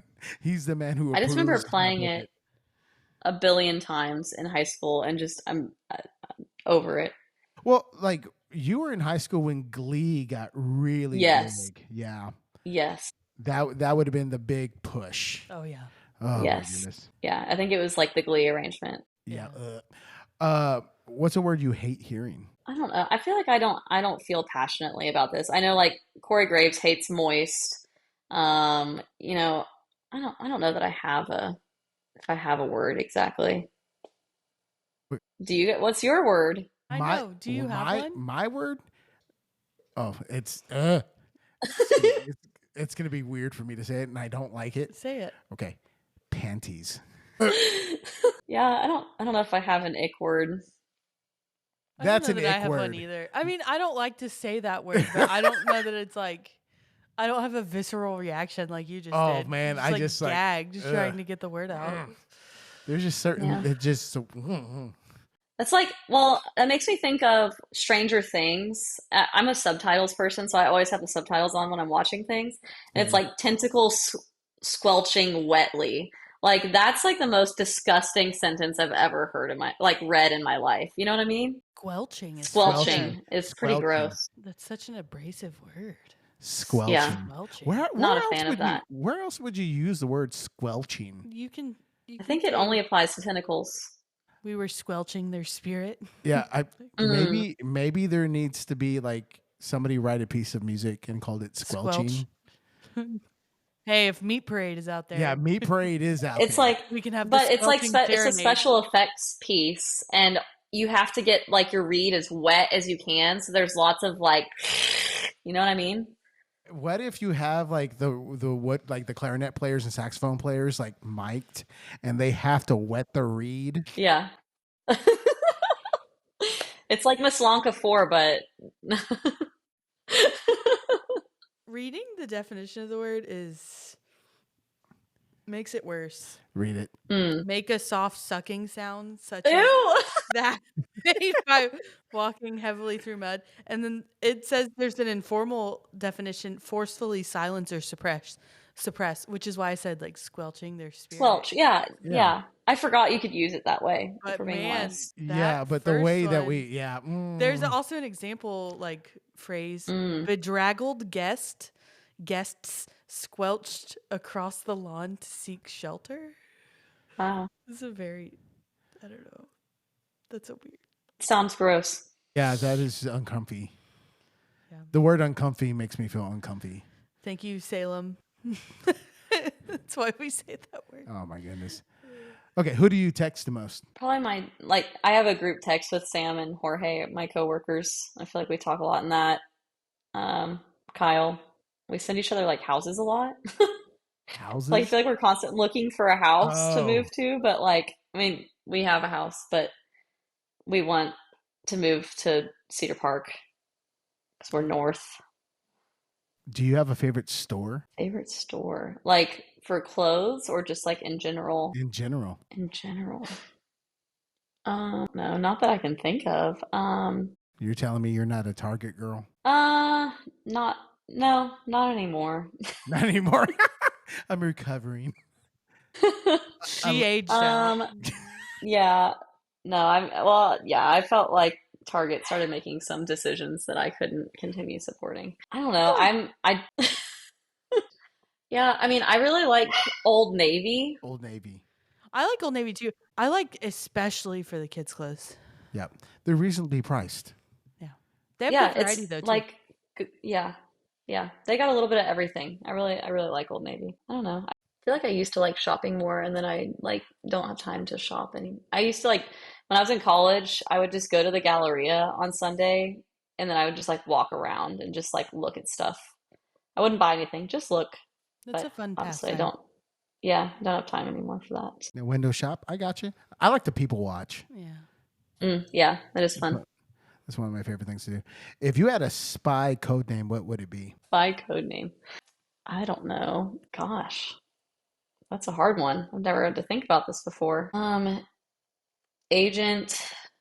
I don't know. That's a Agent Enneagram 3. I don't know. Agent Achiever. Do you have a Yeah. movie? Yeah, Agent Achiever. Yeah, that's it. Uh, um, do you have a movie that you quote the most? I don't know. I quote When Harry Met Sally a good amount. I feel like I quote the Star Wars franchise a good amount somehow. I don't know. I feel like I live my life in movie quotes fairly often. Big movie person. Okay, so what what is your favorite Star Wars film? My favorite Star Wars. This is gonna be a hot take. I really like Episode 1, Oh, Phantom Menace. oh, Interesting. that is interesting. I think once you get past the beginning, it's not so bad. Like the beginning of Yeah. like finding Anakin Yes. or I think once you find Anakin, you're kind of okay. But like you can't deny Duel of the Fates. Yeah. No, it's just, I mean, and love him or hate him, I think Jar Jar Binks is pretty funny. I don't know. I just that was also like my childhood. I feel like that was, I don't know, coming in kind of big around the time that I was young. So, like they could have made Darth Maul such a bigger part of the franchise than they did. Yeah, I agree. He yeah, got they such a killed him off too small. fast. I know. He got such like a small little snippet. You know, the Phantom Menace will always have a special place in my heart, partially because it was my first middle school date. I knew you were gonna say that. Ooh. Was was it the- from a girl with a girl you met in Region Band? No, it was a girl from that went to school with me. Thank you very much. We always have to explain to our junior high kids that Mr. Sanchez did Region Band to meet girls. Not because he loved playing the tuba, although he did love playing the tuba. I did. He had I just had ulterior alternative motives. Yeah. I know. There were multiple upsides. She told the sixth graders Well, this. I think that is a good way to explain opportunities with Region Band, especially for children Meet people. Yeah. Well, I like went out to a meeting. I can't remember what I did. I think it was because like we did something. I did something at the central admin or something like that.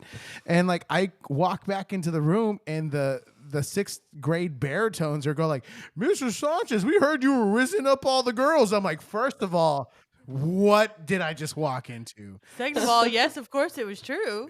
Second of all, please don't say Riz and Mr. Sanchez in the same sentence ever again. Like, just stop There's it. nothing crazy. wrong with that. Yeah, just like, eh. Mr. Sanchez There's said a tuba player in our program that said that he was not interested in doing high school band because there are no shorties in band. Um, and I was like, you know what? You never know until you go over there. Like, just go to May Music Camp and maybe you'll see someone that really catches your eye, you know? He's like, I think I'll do that. It's like, perfect. That's all I need to do for recruiting. Yep. You don't know all the shorties that are in this feeder pattern. You got to expand your horizons a little bit. Yeah. I Yeah. don't know. That was the motive for me. It turned out okay. Do you have a hidden talent? Hidden talent. Um, No, I would not. I would not say that I have any secret talents. I think I'm an open book. What you see is what you get, which Respect. is I don't know that I really have many talents aside from just doing band and reading books. Achieving. Yes. Aging out.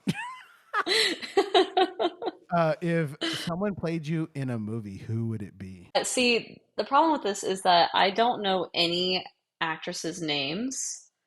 Um, I'm just that's not something I'm good at. I don't know, like who's I gosh, I don't know. Maybe the lady that played Padme, Natalie Portman. There you Yeah, go. You Be see, good. you know yeah. somebody. Yeah. Yeah. Yeah. I don't know. Okay, so if it wasn't band, what would have it been? I actually, for most of my life, thought I was going to be an architect. I remember in sixth grade, they made me choose what I was going to be, and had to do my career day project on it and all that kind of stuff. And so from that point forward, I was like, okay, well, I'm going to do architecture. And my high school offered like engineering and architecture classes, and I did those all the way through I think my junior year, and like was pretty good at it. Like my designs won some state competitions and stuff like that. And then the architecture teacher had been there for 30 years and he retired and this new guy came in. Um, and I, was talking about how I was applying for schools and wanted to do architecture, for a living. And he's like, most of what you do for architecture is just deciding how many light bulbs there need to be in the building and where the outlets go. And I said, ooh. And my sister, when she was in sixth grade, um, said that she was going to be a band director. And I was always like, oh man, I wish I'd thought of that one. But I felt like I couldn't do that because my sister had already chosen it. And then she got to like her sophomore year and she's like, yeah, I don't think I'm going to do that anymore. I was like, yes, I get to take it. And so um, I didn't, like I said earlier, I didn't feel like I was like the best musician. I was good, but I didn't feel spectacular or anything. But I told myself if I auditioned and I got into music school, then I would let myself do it and that I, would go do the thing. And so got into U of H and then I never turned back. So, Where else did you audition, or was it U of H? Was it? I auditioned at Sam Houston, and I got in there, and then I got waitlisted at UT. And I think I definitely would have gone to UT if I had gotten in, but I think that it was the best, like, blessing in disguise that I went to U of H. I think that was where I was supposed to be. So. Well, I mean, you were drum major and you had other opportunities. I mean, it seems like you've done everything that you've decided to do at a very high level. And so, I mean, that definitely says a lot about like your motivation through everything. Because you said earlier that you were also, you did some stuff with DCI, yes? Okay, what did you do with DCI? I didn't ask this question earlier. I started my obviously, like I said, I didn't march, but I there was a large part of me that was like, people said I couldn't do it because I'm a flute player, so I'm gonna go do it because you know I don't like being told I can't do things. And so that's where I met Daniel Montoya. I went to Guardians, and I was on the admin team there. And that was the year that they were, I think the show was Damn, and they had vocalists, and they ended up meeting someone to teach the vocalists. So they're like, hey, you have any vocal experience? I was like, I mean, I'm in the choir at U of H. Like I've taken vocal methods and stuff like that. What? I've been trying to get someone to sing on this podcast No. for Oh, multiple episodes, and you just gave me an opening. Oh Would my you be gosh. able to sing either the U of H fight song or the U of H school song? why are you always doing this to people? Because I like to Um, put Scared me. people. I thought you were having a heart attack or the Sorry, ceiling was yeah, caving in or I'm something. sorry. I when I see an opening, I get really excited. It's just like with you know, Jake Heck and his twin. So gosh. I don't, this is, I mean, This is a lot of pressure. I Do you haven't need a pitch? warmed up. Can we get a pitch? Can He we get a tried to get pitch? Robert to sing too. I know Robert, Robert just like did not sing, he's and tried to get multiple people to sing. Robert is actually a very shy person, despite what people think about him whenever it comes to things like that. It well, like comes from a place within him. like Um, Reed Atkinson's mother was a choir director, and I tried, Reed was and in choir. and he said, "Oh, I was in choir," and then I asked him like, "Well, can you sing?" He was like, "No."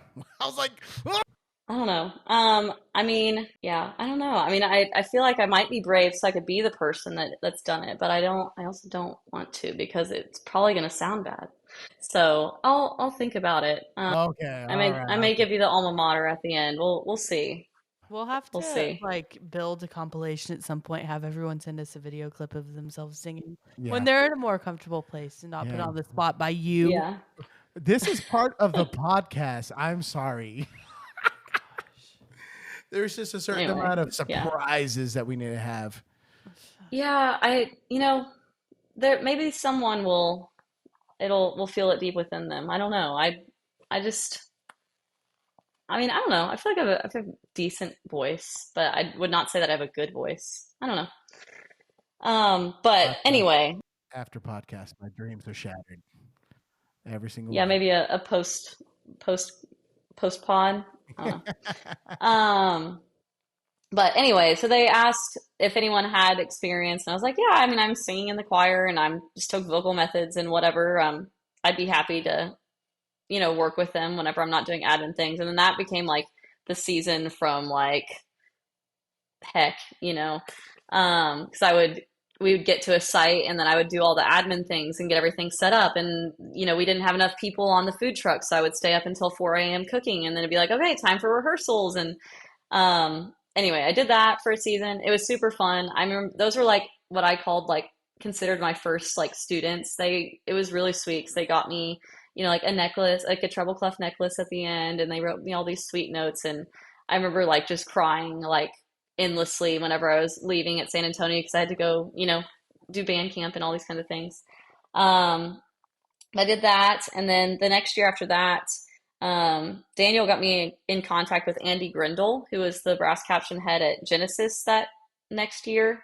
And I was like, Andy, like, I know I haven't marched, I know I play the flute, but I promise you, I'm going to do everything I can to teach, you know, whatever you'll let me teach to the best of my ability. He's like, yeah, we need a mellophone tech. You want to do it? I was like, okay. And so he brought me on and I taught the mellophones that season. I did like a lot of time.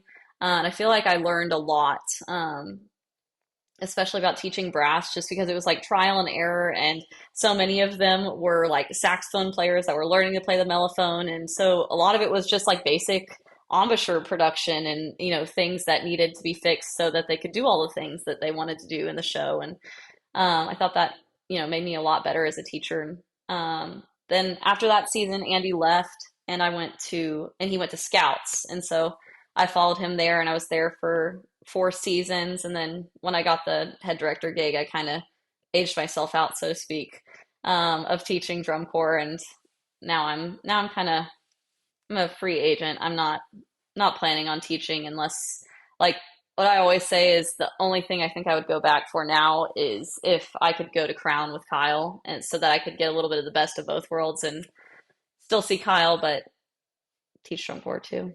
So Yeah. So, what is your favorite spot in Austin, like food wise or anything? Where's the spot that we have to go to? Austin or the if greater area of Austin? if you have a chance, there's this place called Craft Omakase. I think I'm a big sushi person. I really like sushi a lot. It was so like it's still I think about that meal often. It was just so good. So I think that's like one of my favorite places in Austin. I really like Barley Swine as well. I think they just got a Michelin star, which is pretty sick. We also a place we've gone back to a few times is called Olame. Um, they also just got a Michelin star. But it's like upper level like Southern food, so it's like kind of creative Southern food. They have a really cool like cocktail menu too. So Those are some of our favorites. I know you guys really like barbecue, I think. But yeah, we're definitely barbecue people. I Interstellar is awesome. We need to go. Yeah. When we did the pod with Reed, we got Law Barbecue, and then we got Hmm. Franklin's Barbecue to do a side by Oh my side. gosh, that's crazy. The Michelin star barbecue didn't hold up. I think Franklin's is pretty hard to beat. Yeah, like the brisket was better in my opinion than Law Barbecue. I follow Craft Omakase and Barley Swine on Instagram. I've never been to either one of them. I really want to go there. Should definitely get one of those. I really want to go to Tiki Tatsuya too. Oh, we've tried to go to that before. Haven't worked out, but It's kind of like we never go to that part of town when we're in Austin either, and so it's just like I don't know. I really want to go there though. It just looks fun. Okay, the question that everyone has been waiting for. Okay, is there a Dairy Queen in your hometown? in my hometown, yes. That is a very hot topic. Not everyone has a Dairy Queen, which is like sad. I Do had you to have think about it. I mean, yeah, no, there is one. It's on Kirkendall. do you have a Blizzard order? I would just get, I don't, does it have to be a blizzard? No, Oh no, I mean I would just get like a dip cone. I'm a big fan of a dip cone. that's Jose's order too. yep, I'm Yes. there. Yeah. Well, and we've talked about this on the pod. They now have like a Cookie Monster dip cone. I want to try that. I haven't, It is I've, good. It is good. I'm a big cookies and cream fan, so that sounds like up my alley. Yeah. Eleanor is a big fan of that. The crunching cookie. Yeah. But what she does is she eats the crunching cookie off of it, and then she is done. The rest She of it's eats not worth it, apparently. No, she won't eat the cone and she won't eat the rest of the ice cream, which is fine. But So she just funny. like eats the top of it and she's like, okay, I'm done. Best part. Yeah, So, well, I think that's all I have. that's all I have. Okay. Kat, do you have anything else? No, I don't think so. Thanks for coming and talking to us. Yeah, thank you for having me. It was fun. Well, thanks for listening to Band Yap. We'll see you next time. Bye. We out.